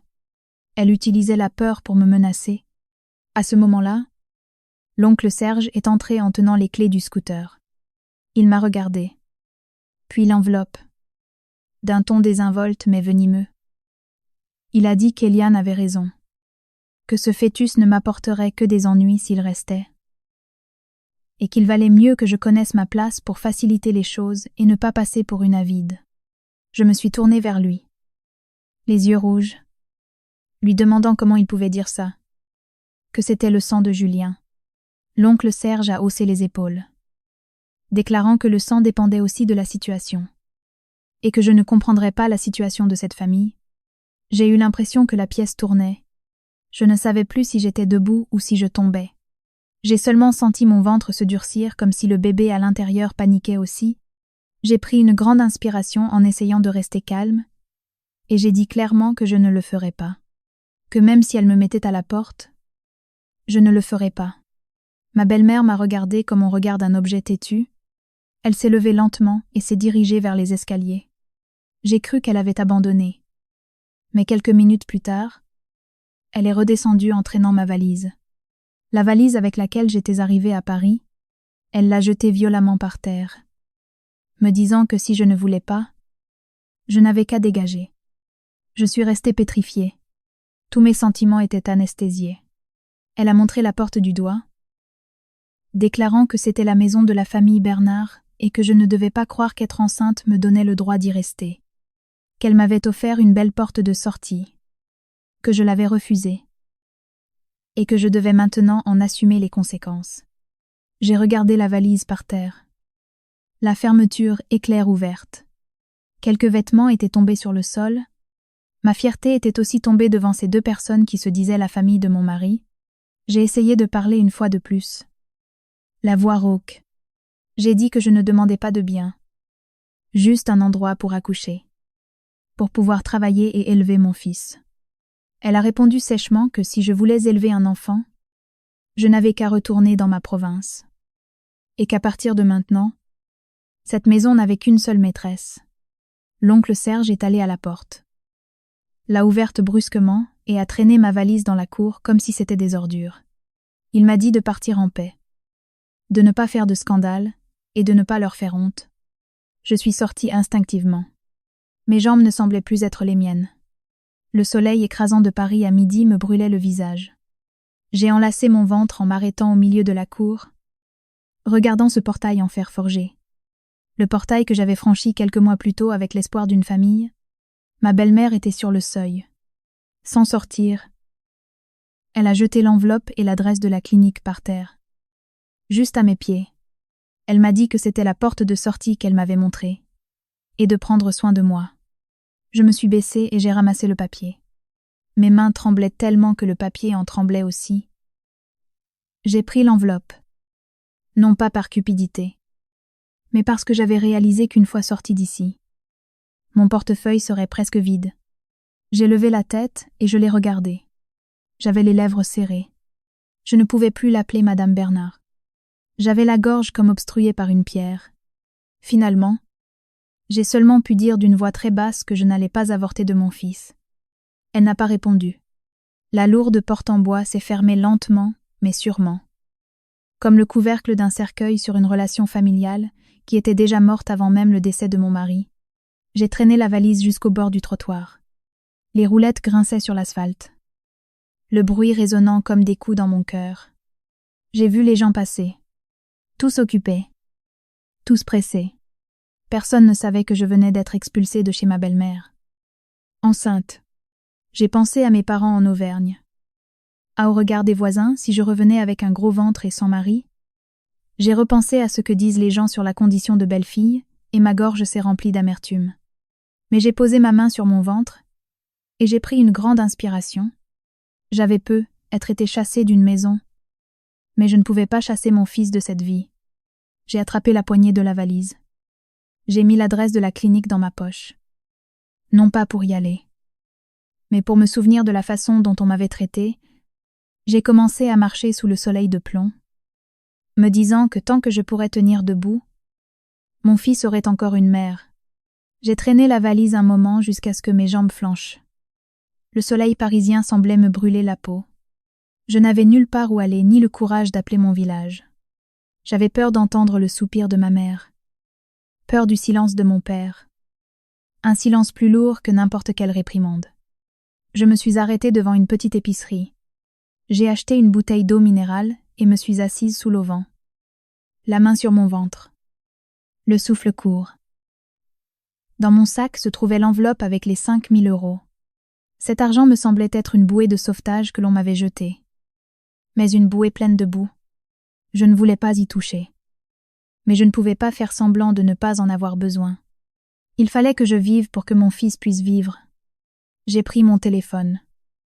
J'ai ouvert le plan et j'ai cherché la clinique prénatale la plus proche. En évitant délibérément l'adresse que ma belle-mère m'avait donnée, je n'étais pas bête au point de me jeter dans un piège. J'ai choisi un petit cabinet dans une rue étroite. La devanture était simple. Pas très luxueuse. Assez discrète. J'ai commandé un chauffeur privé. Je lui ai demandé de faire un tour par l'avenue principale avant de s'engager dans la rue pour m'assurer que personne ne me suivait. À cet instant, je n'avais qu'un désir. Entendre les battements de cœur du fœtus pour savoir que mon fils allait bien et trouver le courage de continuer. Le cabinet se trouvait au fond de la rue. Sur la porte vitrée, il était inscrit « Gynécologie, échographie, suivi de grossesse ». Je suis entrée et j'ai senti une légère odeur d'alcool. La réceptionniste m'a demandé mon nom et l'avancée de ma grossesse. J'ai répondu à voix basse. La voix encore tremblante. Sophie Martin. Presque 3 mois. La réceptionniste m'a regardé rapidement et m'a donné un numéro. Dans la salle d'attente, il y avait quelques femmes au ventre rebondi accompagnées de leurs maris qui portaient des sacs avec des boissons et des fruits. Je les ai regardées et mon cœur s'est serré. Soudain, je me suis sentie tellement à part.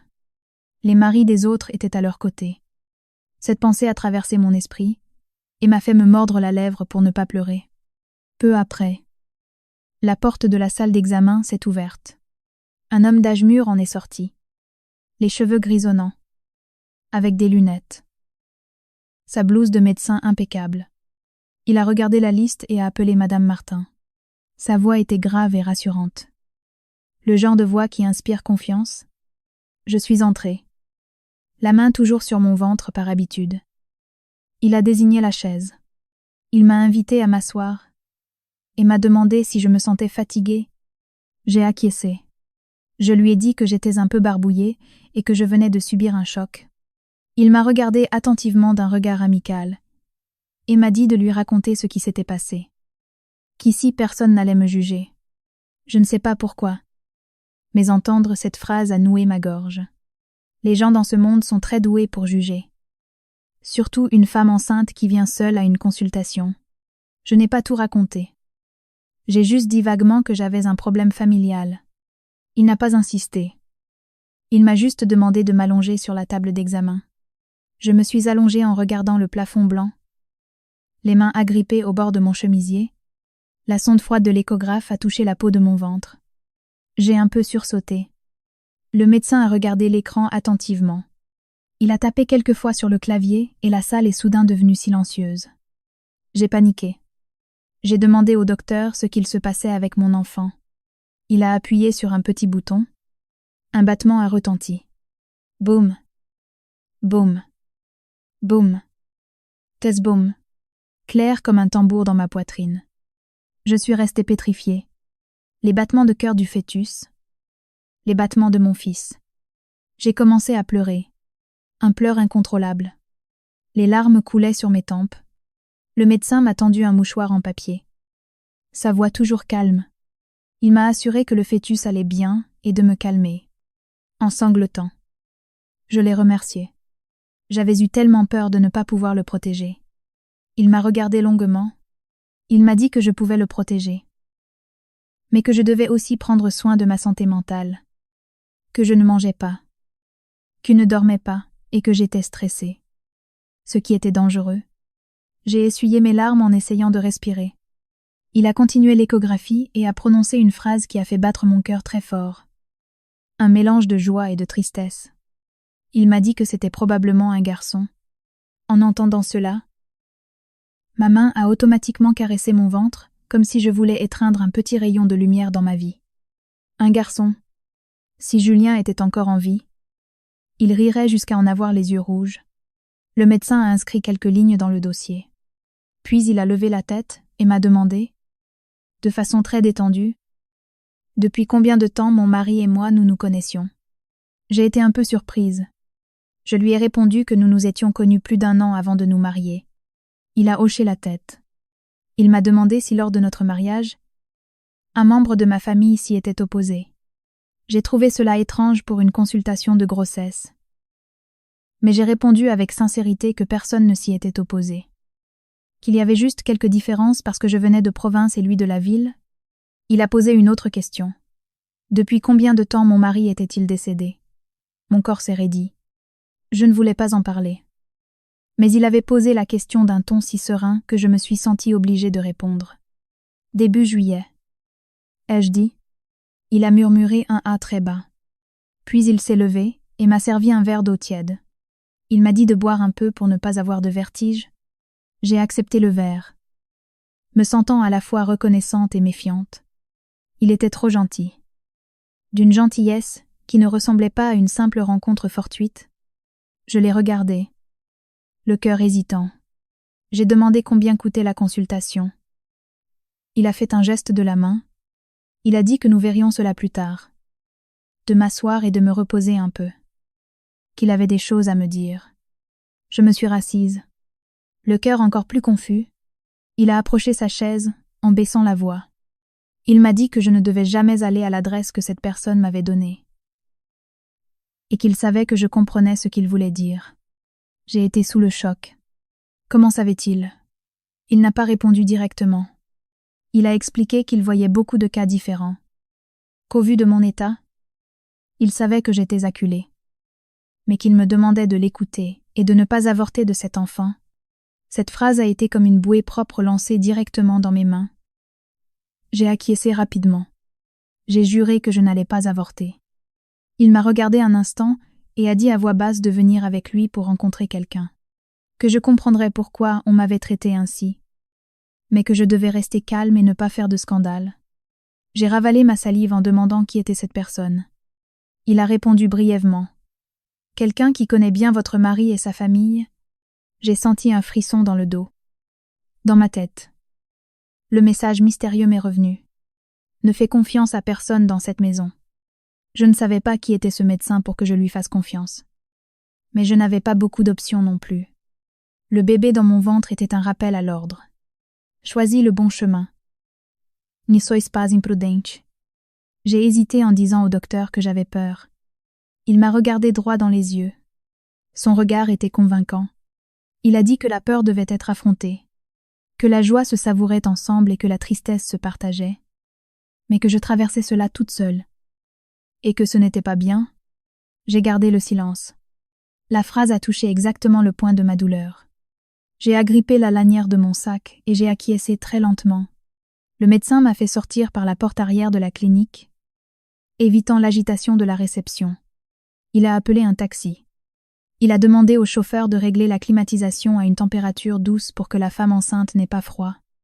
La façon dont il organisait tout avec tant de minutie me rendait encore plus méfiante. Mais je n'avais pas l'énergie de douter de chaque petit détail. Par habitude. J'ai simplement noté la plaque d'immatriculation du taxi pour me protéger. Le taxi s'est arrêté devant un petit café dans une rue tranquille. Le médecin m'a aidé à descendre et m'a conseillé de m'asseoir à la table du coin. Pendant qu'il appellerait la personne, je me suis assise, les deux mains autour d'un verre d'eau tiède, mes yeux fixaient la vitrine. Mon cœur battait plus fort que lorsque j'avais entendu les battements du fœtus. Je me disais de ne pas me faire trop d'illusions, car espérer fait trop mal. Mais une petite voix dans mon cœur chuchotait que être la porte du café s'ouvrirait, un homme grand, la peau tannée par le soleil, typique de ceux qui travaillent sur les chantiers, est entré. Il a regardé autour de lui et s'est arrêté en me voyant. Il avait les yeux rouges. Comme s'il n'avait pas dormi depuis des jours, le médecin a approché une chaise et nous a présenté brièvement Madame Martin et David Laurent. En entendant le nom, mon cœur a semblé être broyé. David Laurent, le meilleur ami de Julien, dont mon mari m'avait déjà parlé en disant qu'il était d'une loyauté à toute épreuve. David s'est assis face à moi, les deux mains croisées. La voix rauque, il m'a demandé pardon. Disant qu'il arrivait trop tard, j'ai ravalé ma salive en essayant de garder une voix normale. Je lui ai demandé ce qu'il savait sur mon mari et de tout me dire, que je pouvais l'encaisser. David a baissé la tête pendant un long moment, puis l'a relevée. Son regard était celui de quelqu'un sur le point de révéler un tabou. Il a dit à voix basse, chaque mot pesant comme une pierre tombant dans l'eau, que je devais garder mon calme et que Julien n'était être pas mort. La phrase « Julien n'est être pas mort » est tombée sur la table comme une pierre qui n'explose pas tout de suite. Mais elle m'a laissé paralysée du bout des doigts, jusqu'à la colonne vertébrale. J'ai serré le verre d'eau tiède avec tant de force qu'il semblait sur le point de se briser. Je n'ai ni crié ni pleuré immédiatement. Quand on est trop sous le choc, les larmes ne tombent pas.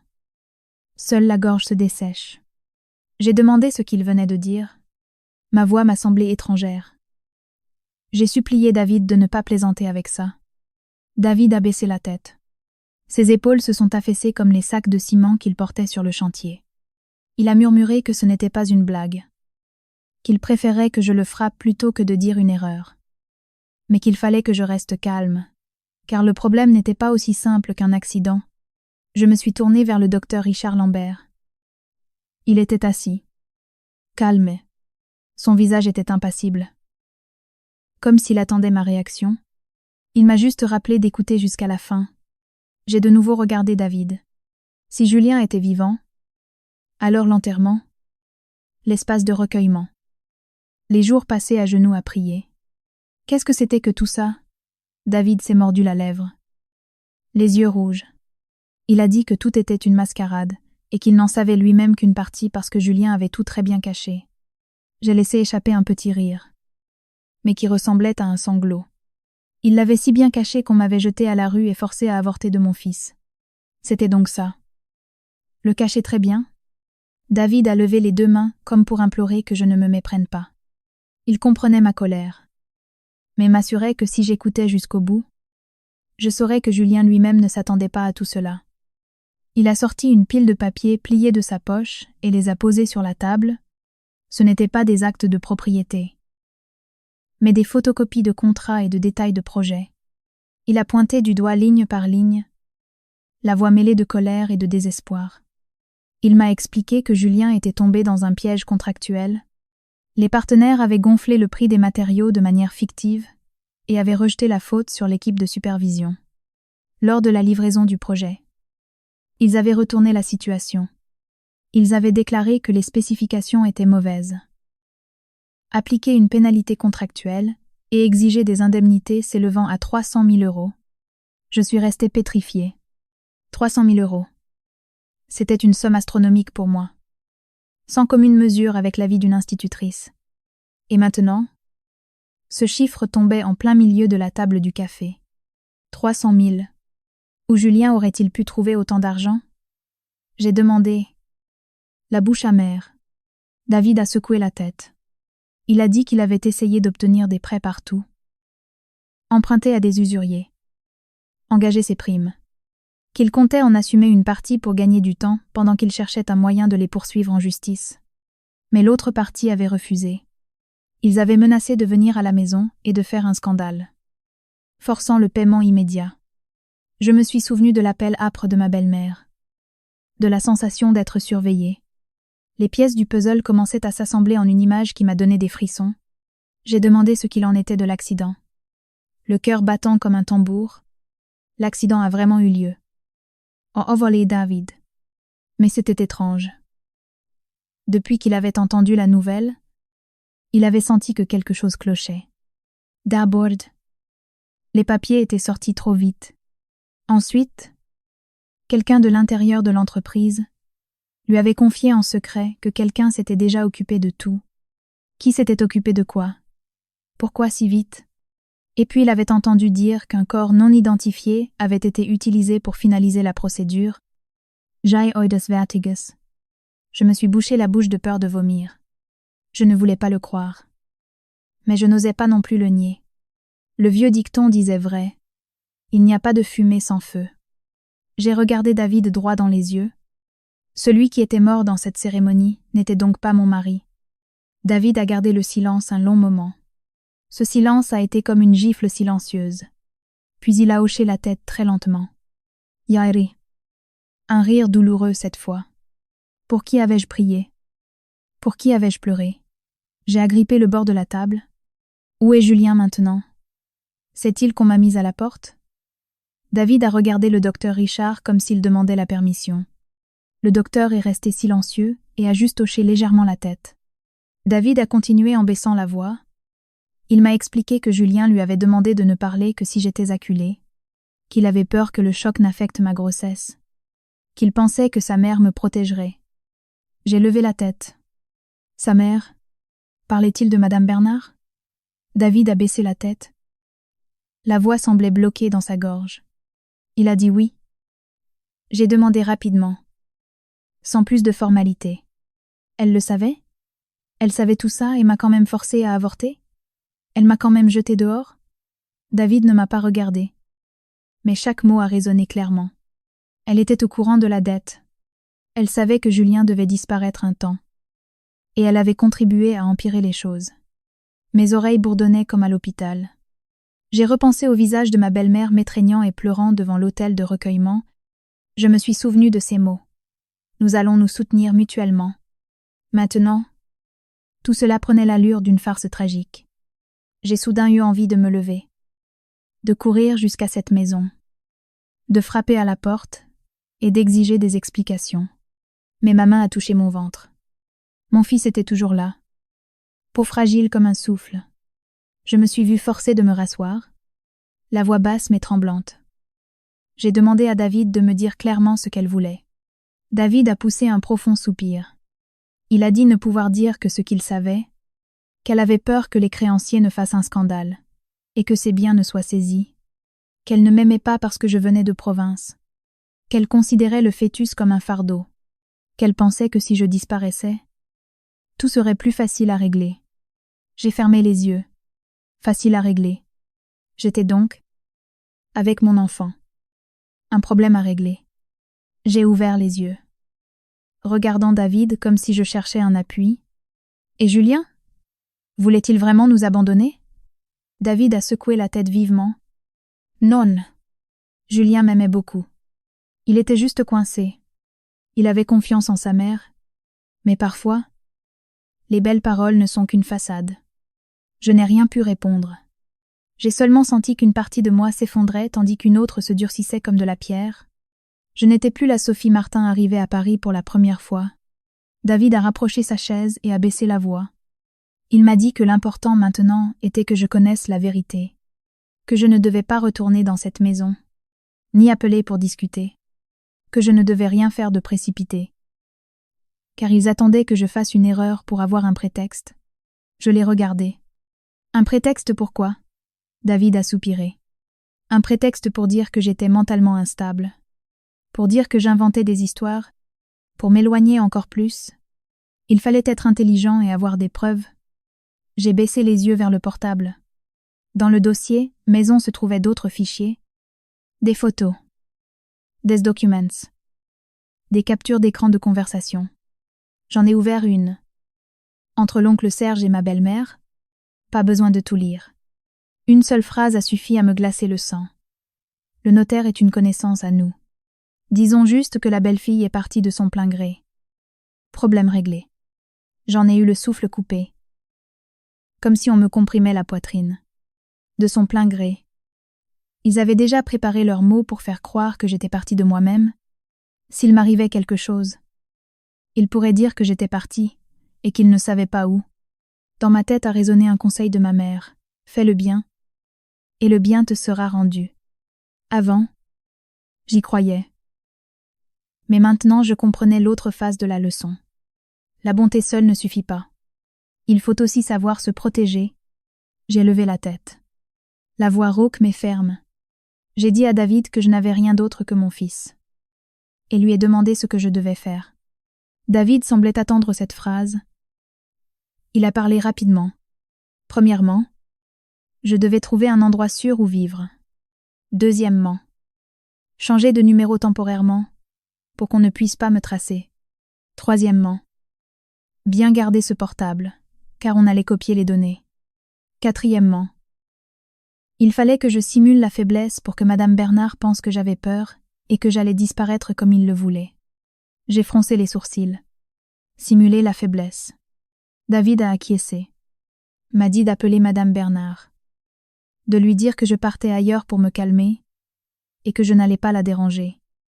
Sans mentionner les enregistrements. Que plus je paraîtrais soumise, plus elle baisserait la garde. J'ai écouté et j'ai trouvé cela ironique. Dans ce monde, la soumission pouvait aussi être une stratégie. Et où allais-je vivre? Ai-je demandé. David a répondu qu'il connaissait une gérante de pension appelée Madame Francine, qu'elle disait ce qu'elle pensait mais avait bon cœur, que l'endroit était sûr, et que je pourrais y rester temporairement pendant qu'on réfléchirait à la prochaine étape. J'ai regardé par la vitre. La circulation était toujours dense. Les gens continuaient à travailler, à manger, à faire leurs courses. Alors qu'en l'espace de quelques jours, j'étais passée de belle fille dans une maison luxueuse à une femme traînant sa valise dans la rue. Si ce n'était pas pour mon fils, j'aurais pu être déjà abandonnée. J'ai repris l'ancien portable, l'ai glissé au fond de mon sac et me suis tournée vers le docteur Richard. Je l'ai remercié de m'avoir permis d'entendre les battements de cœur de mon fils et de m'avoir amené ici. Mais je lui ai précisé qu'à partir de maintenant, j'allais me débrouiller seule. Car je ne voulais être redevable de personne. Le docteur m'a regardé. Son regard, entre pitié et évaluation, était indéchiffrable. Il a reconnu que j'avais raison et qu'une dette pouvait se payer toute une vie, mais m'a assuré qu'il ne me demandait rien en retour. La phrase sonnait bien, mais elle me rappelait seulement que je devais rester sur mes gardes. Dans ce monde, ce qui est gratuit est parfois ce qu'il y a de plus cher. Je me suis levée. David a rapidement pris ma valise. Il m'a dit de marcher doucement et de ne pas me fatiguer. J'ai hoché la tête. Je suis sortie du café. Le vent de la rue apportait l'odeur des gaz d'échappement et la chaleur du soleil. Soudain, je ne me suis plus sentie aussi perdue que lorsque j'étais devant le portail de ma belle-mère. Non pas parce que quelqu'un m'aidait, mais parce que je voyais enfin clairement qui était mon ennemi. Le soir même, j'ai suivi David jusqu'à la pension de Madame Francine. Elle m'a regardée de la tête aux pieds, constatant que j'étais enceinte et pâle, et elle a fait claquer sa langue. Elle a dit que c'était malheureux de voir une jeune femme enceinte dans cet état, mais qu'elle n'allait pas me laisser à la rue, que la vie était faite pour s'entraider. Bien qu'elle ne soit pas riche, entendre ces mots si simples m'a fait monter les larmes aux yeux. J'ai baissé la tête pour la remercier. Les battements de mon cœur se sont apaisés, comme si j'avais enfin trouvé un refuge temporaire. Cette nuit-là, je me suis allongée dans la chambre de la pension, modeste mais propre et calme. J'ai regardé le numéro de ma belle-mère sur mon téléphone. Mon doigt s'est arrêté un long moment. Je ne pouvais plus l'appeler Madame Bernard dans mon cœur. Mais il le fallait pour le plan. J'ai pris une grande inspiration et j'ai écrit un message si doux que j'en ai eu pitié de moi-même. Madame Bernard. Je vais bien. Je pars me mettre au vert pour me calmer. Je ne dérangerai pas la famille. Après l'avoir envoyé, j'ai éteint l'écran et j'ai posé ma main sur mon ventre. Mon bébé a bougé un peu. Comme s'il me répondait. Yehuchote. Juste pour moi. Mon fils. Maman n'a pas besoin que les autres l'aiment. Elle a juste besoin d'être assez intelligente pour que personne ne te fasse de mal. La nuit dans la pension de Madame Francine était si silencieuse que je pouvais entendre le ventilateur tourner et l'eau goutter dans le couloir. C'était calme. Mais mon cœur ne l'était pas. Je suis restée allongée sur le côté, tenant mon ventre, les yeux grands ouverts. À chaque fois que je fermais les yeux, je revoyais le visage de ma belle-mère me disant de dégager. Je voyais l'enveloppe de 5 000 € tomber par terre et le portail noir se refermer. Madame Francine a frappé à ma porte vers 22 heures pour m'apporter un bol de soupe chaude. Elle m'a dit dimanche qu'une femme enceinte qui a faim, c'est un péché contre ce qu'elle porte, que la vie exige de la force pour lutter. Surtout le combat d'une mère. J'ai pris le bol en la remerciant avec un faible sourire. La vapeur chaude m'a un peu apaisée. Mais après quelques cuillères, mon cœur s'est remis à battre fort, me rappelant que mon problème n'était pas réglé. J'ai rallumé l'ancien portable de Julien et j'ai rouvert le dossier maison. David m'avait déjà aidé à copier une partie des données, mais je voulais écouter par moi-même, pour savoir au bord de quel gouffre je me trouvais. J'ai lancé le dernier fichier audio. Son nom n'était qu'un numéro. Le premier son a été le clic d'un briquet. Ensuite, la voix d'un homme inconnu, rauque et glacial. Il disait « Madame Bernard, rassurez-vous, dans ce virage en lacet, il suffit qu'un camion donne un coup de volant. Problème réglé. La gendarmerie conclura à un accident. Mon corps s'est figé. La cuillère dans ma main s'est arrêtée en l'air. Un instant plus tard, la voix de ma belle-mère a résonné. Pas forte, pas âpre, mais si froide qu'elle m'a donné des frissons. Faites un travail propre, ne laissez aucune trace. L'homme a ricané. Problème réglé. Pour l'argent. Vous ferez le virement en temps voulu. Continuez vos affaires et faites comme si nous ne nous étions jamais parlé. J'ai lâché la cuillère. Elle a résonné sur le sol. Je n'osais plus respirer. J'ai fixé le mur en face de moi, craignant qu'il puisse entendre le cri de mon cœur. Ce n'était pas une menace du genre si tu ne paies pas. Ça va mal se passer. C'était la voix de quelqu'un qui avait déjà pris une décision avec un sang-froid effrayant. J'ai enlevé les écouteurs, serrant mon ventre pour ne pas vomir. J'avais un goût amer dans la bouche. Un proverbe m'a traversé l'esprit, qui fait le mal le paie. Mais comment le mal pouvait-il s'asseoir? Boire une tisane et planifier un meurtre comme s'il commandait des légumes au marché? J'ai appelé David immédiatement. Ma voix tremblait tellement que j'ai dû me mordre la lèvre pour ne pas paraître paniquée. Je lui ai dit ce que j'avais entendu, que ce n'était pas une mise en scène, que quelqu'un avait saboté le camion, et que ma belle-mère avait demandé un travail propre. Au bout du fil, il y a eu un court silence. Puis David a soupiré profondément. Il m'a dit de me calmer, de ne pas parler fort, de m'enfermer à clé, et de ne pas sortir, qu'il arrivait par un autre chemin. J'ai raccroché. Je me suis levée et j'ai verrouillé la porte. J'ai tiré le rideau et j'ai regardé par la fente. La rue était toujours animée. Mais chaque ombre me semblait suspecte. Peu de temps après, David est arrivé. Il a frappé doucement 3 fois et a donné le mot de passe convenu. J'ai ouvert. En voyant mon visage blanc comme un linge, il a froncé les sourcils. Il a demandé si j'avais tout sauvegardé. Je lui ai tendu le téléphone en montrant le fichier. David a écouté, et son visage s'est assombri. Il a juré à voix basse. Il m'a demandé pardon, disant que ça lui avait échappé. J'ai secoué la tête. La voix rauque. J'ai dit de ne pas s'excuser et de me dire ce qu'il fallait faire. David s'est frotté le visage à plusieurs reprises, puis a déclaré fermement que c'était une preuve accablante, mais qu'on ne pouvait pas l'utiliser pour menacer Madame Bernard directement, qu'il fallait la remettre à la police de manière à me protéger.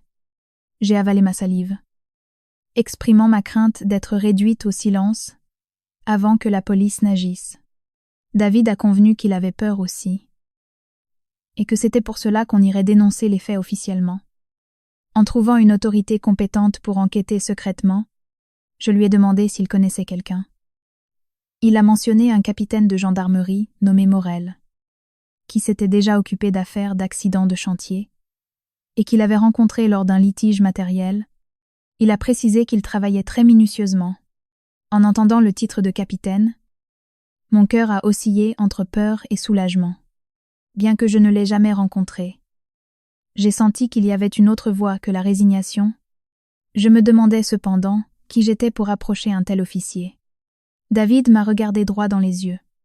Il a dit que j'étais l'épouse de la victime, que j'avais la preuve et que je luttais pour mon fils. Ce qui suffisait. J'ai gardé le silence, me remémorant les mots de Madame Francine. Il faut de la force pour lutter. Mon plus grand combat actuel était de garder toute ma tête. David m'a conseillé de ne plus utiliser mon ancien numéro, d'éteindre mon portable et de le ranger, et d'en utiliser un autre si nécessaire. J'ai demandé d'une petite voix pourquoi ma belle-mère avait été si cruelle. David a eu un sourire triste et a évoqué la cupidité. Il a ajouté qu'il y avait une autre personne derrière elle. Que la voix de l'homme sur l'enregistrement n'était pas celle d'un simple créancier. J'ai eu froid dans le dos. Tout cela dépassait de loin une simple querelle de famille. Ça sentait le sang. Assise sur le bord du lit, la main sur le ventre. J'ai dit à David que j'allais coopérer, mais qu'il devait me promettre que mon fils serait protégé. David a hoché la tête avec fermeté. Il a noté plusieurs étapes. Copier l'enregistrement sur une clé USB. Faire des captures d'écran. Liste les noms. Et mémoriser l'adresse de la pension au cas où Madame Francine, qui était derrière la porte, s'est doutée de quelque chose, sans poser de questions. Elle a simplement passé la tête pour nous exhorter à ne pas oublier de manger, affirmant qu'une femme enceinte ne devait pas avoir le ventre vide.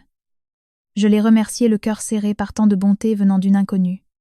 Elle m'a chuchoté que la vie était ainsi, que tant va la cruche à l'eau qu'à la fin elle se casse, et que tant qu'on ne faisait rien de mal, on n'avait rien à craindre. Sa recommandation de prendre les choses avec calme signifiait de bien planifier pour ne pas se blesser. Le lendemain matin, Madame Francine a frappé à ma porte très tôt pour m'apporter une tartine beurrée avec de la confiture et un verre de lait chaud. J'ai accepté en la remerciant, la tartine atténuant mes nausées. J'ai mangé lentement en regardant le portable de Julien. David devait venir me chercher à 9h. Il m'avait conseillé de voyager léger et de m'habiller simplement pour ne pas attirer l'attention. J'ai envoyé un message à ma belle-mère pour lui dire que j'allais à la messe prier pour Julien et le bébé, et que je serais absente quelques jours. Je n'ai pas attendu sa réponse, et j'ai éteint mon téléphone. À chaque fois que je voyais son nom, la phrase « fait », un travail propre me revenait et me serrait le cœur. J'ai pris ma petite valise. Madame Francine m'a regardée avec compassion et m'a dit de faire attention. Je l'ai remerciée profondément. Au bout de la rue, David m'attendait. Nous avons pris un taxi pour la gare routière. David a acheté des billets pour les Alpes, la région où l'entreprise de Julien avait des chantiers. Il m'a rappelé que Julien lui avait parlé d'un monastère cistercien dans les montagnes où il aimait se réfugier quand il n'avait pas d'issue, et qu'il espérait l'y trouver s'il était encore en vie. J'ai hoché la tête. La gare était bondée. Le car est parti à 9h. Nous avons quitté la ville pour des paysages de campagne. Puis pour la montagne, David me donnait à boire et à manger régulièrement pour éviter les nausées. Lors d'un arrêt, j'ai remarqué un homme avec une casquette noire qui semblait nous observer. Le même que près de la clinique. J'ai prévenu David qui m'a dit de faire comme si je ne le connaissais pas. Le car a repris sa route sinueuse. L'idée d'un camion sans frein dans un de ces virages me glaçait le sang. Arrivé dans un village au pied de la montagne, David a loué une chambre discrète. Mon nouveau téléphone a vibré. C'était le docteur Richard Lambert. J'ai hésité, puis j'ai décroché. Il me demandait de mes nouvelles d'un ton faussement inquiet. Je suis restée brève, affirmant que j'étais chez moi. Il m'a conseillé de ne pas me fier aux inconnus, précisant qu'en tant que médecin, il ne me ferait pas de mal. Cette phrase a eu l'effet inverse. David m'a interdit de répondre à ce numéro à l'avenir. Le lendemain matin, nous avons pris un taxi pour monter au monastère. La route était vertigineuse. Le monastère cistercien apparut après un virage. Ancien et paisible. Un jeune moine nous a conduits au père supérieur. Un homme de plus de 70 ans au regard vif, J'ai demandé s'il connaissait Julien Bernard. Le père m'a répondu qu'il n'y avait personne de ce nom ici. Et que de toute façon, le monastère ne tenait pas de registre de ses visiteurs. J'étais troublée. David a insisté sur un détail physique, une cicatrice à la main. Le père a refusé d'en dire plus. Soudain, j'ai entendu un jeune moine glisser à un autre que l'hôte de la chambre ouest avait demandé qu'on dise qu'il n'y avait personne s'il y avait des questions. J'ai sursauté. Le père supérieur a fait résonner un petit gong pour imposer le silence. Nous avons demandé la permission de nous promener dans les jardins, en nous approchant de l'aile ouest. Une voix familière nous a surpris. C'était le docteur Richard. Tenant un chapelet, il souriait. Pas du tout étonné de nous voir. J'ai reculé d'instinct, demandant ce qu'il faisait là. Il a répondu qu'il arrivait au bon moment. Ajoutant que la route de la montagne était dangereuse, David a compris qu'il nous avait suivis. Le docteur a ri en précisant qu'il était celui qui nettoyait les affaires pour d'autres. Plusieurs de ces hommes sont alors sortis de l'ombre, bloquant les issues. Le docteur a sorti une seringue en métal. J'ai paniqué. David s'est précipité, mais a été immobilisé par 2 hommes. Le père supérieur est arrivé, ordonnant qu'on cesse ce scandale dans ce lieu sacré. Le docteur s'est moqué de lui disant de se mêler de ses prières. Un des hommes m'a attrapé par le poignet, guidé par l'instinct maternel. Je l'ai mordu de toutes mes forces. Il m'a lâché en hurlant de douleur, et j'ai couru vers la cour intérieure, tenant mon ventre, poursuivi par les bruits de pas. Le père supérieur a fait barrage de son corps. J'ai alors sorti mon ancien téléphone, mis le haut-parleur, et lancé l'enregistrement où l'on entendait la voix ordonnant l'accident. Les pèlerins présents étaient stupéfaits. Le docteur a blêmi et a exigé que j'éteigne l'appareil. Mais j'ai refusé, déclarant que j'allais faire le grand ménage devant tout le monde, alors qu'il allait m'attaquer avec la seringue. Le son strident des sirènes de gendarmerie a retenti. Plusieurs véhicules ont freiné brusquement, et les gendarmes ont fait éruption. Le capitaine Morel a ordonné d'arrêter tout le monde. Le docteur a été maîtrisé, la seringue tombant à terre. J'ai glissé sur le sol, à bout de nerfs, enlaçant mon ventre. Le père m'a soutenu avec bienveillance. David, le visage tuméfié mais libre, s'est agenouillé près de moi. S'enquérant du bébé, le capitaine Morel s'est présenté et a récupéré le téléphone comme preuve. Il m'a assuré que j'étais désormais sous protection policière. J'ai fondu en larmes. Non pas de peur, mais de soulagement d'avoir échappé au pire. Une ambulance m'a emmenée pour un examen. Le bébé allait bien. Le soir même, j'ai fait ma déposition officielle auprès du capitaine Morel, remettant toutes les preuves, de l'enregistrement de ma belle-mère au message de menace. Quelques jours plus tard, le capitaine m'a convoqué d'urgence. Un homme correspondant au signalement de Julien avait été retrouvé, amnésique, dans un hôpital de la région. Mon cœur a bondi. Je me suis rendue sur place. Dans la chambre, l'homme s'est tourné vers moi. C'était bien lui. Julien. Amici. Pâle. La mémoire effacée par le choc de l'accident, provoqué par le camion. Les larmes ont coulé sur mes joues. Il ne me reconnaissait pas. Mais son regard s'est adouci quand je lui ai dit que j'étais sa femme et que j'attendais notre enfant. Le 10 à 8 octobre 2025. Ma déposition a été croisée avec toutes les preuves. Madame Francine a également témoigné. La gendarmerie a procédé aux arrestations. Ma belle-mère, l'oncle Serge, le docteur et ses complices ont tous été appréhendés. Julien a mis du temps à retrouver ses souvenirs. Je lui parlais doucement chaque jour de notre vie, jusqu'à ce qu'un soir de novembre, tout lui revienne. L'accident, le camion qui l'avait percuté, et la trahison de sa propre mère pour préserver son patrimoine, le 5 mars 2026. Le procès s'est tenu. J'étais présente. Le ventre bien rond, face aux preuves irréfutables et à l'enregistrement retentissant dans la salle d'audience. Ma belle-mère et ses complices ont été lourdement condamnés pour tentative d'assassinat. Julien a pris la parole, demandant justice pour la femme qu'il aimait et l'enfant à naître, en avril 2026.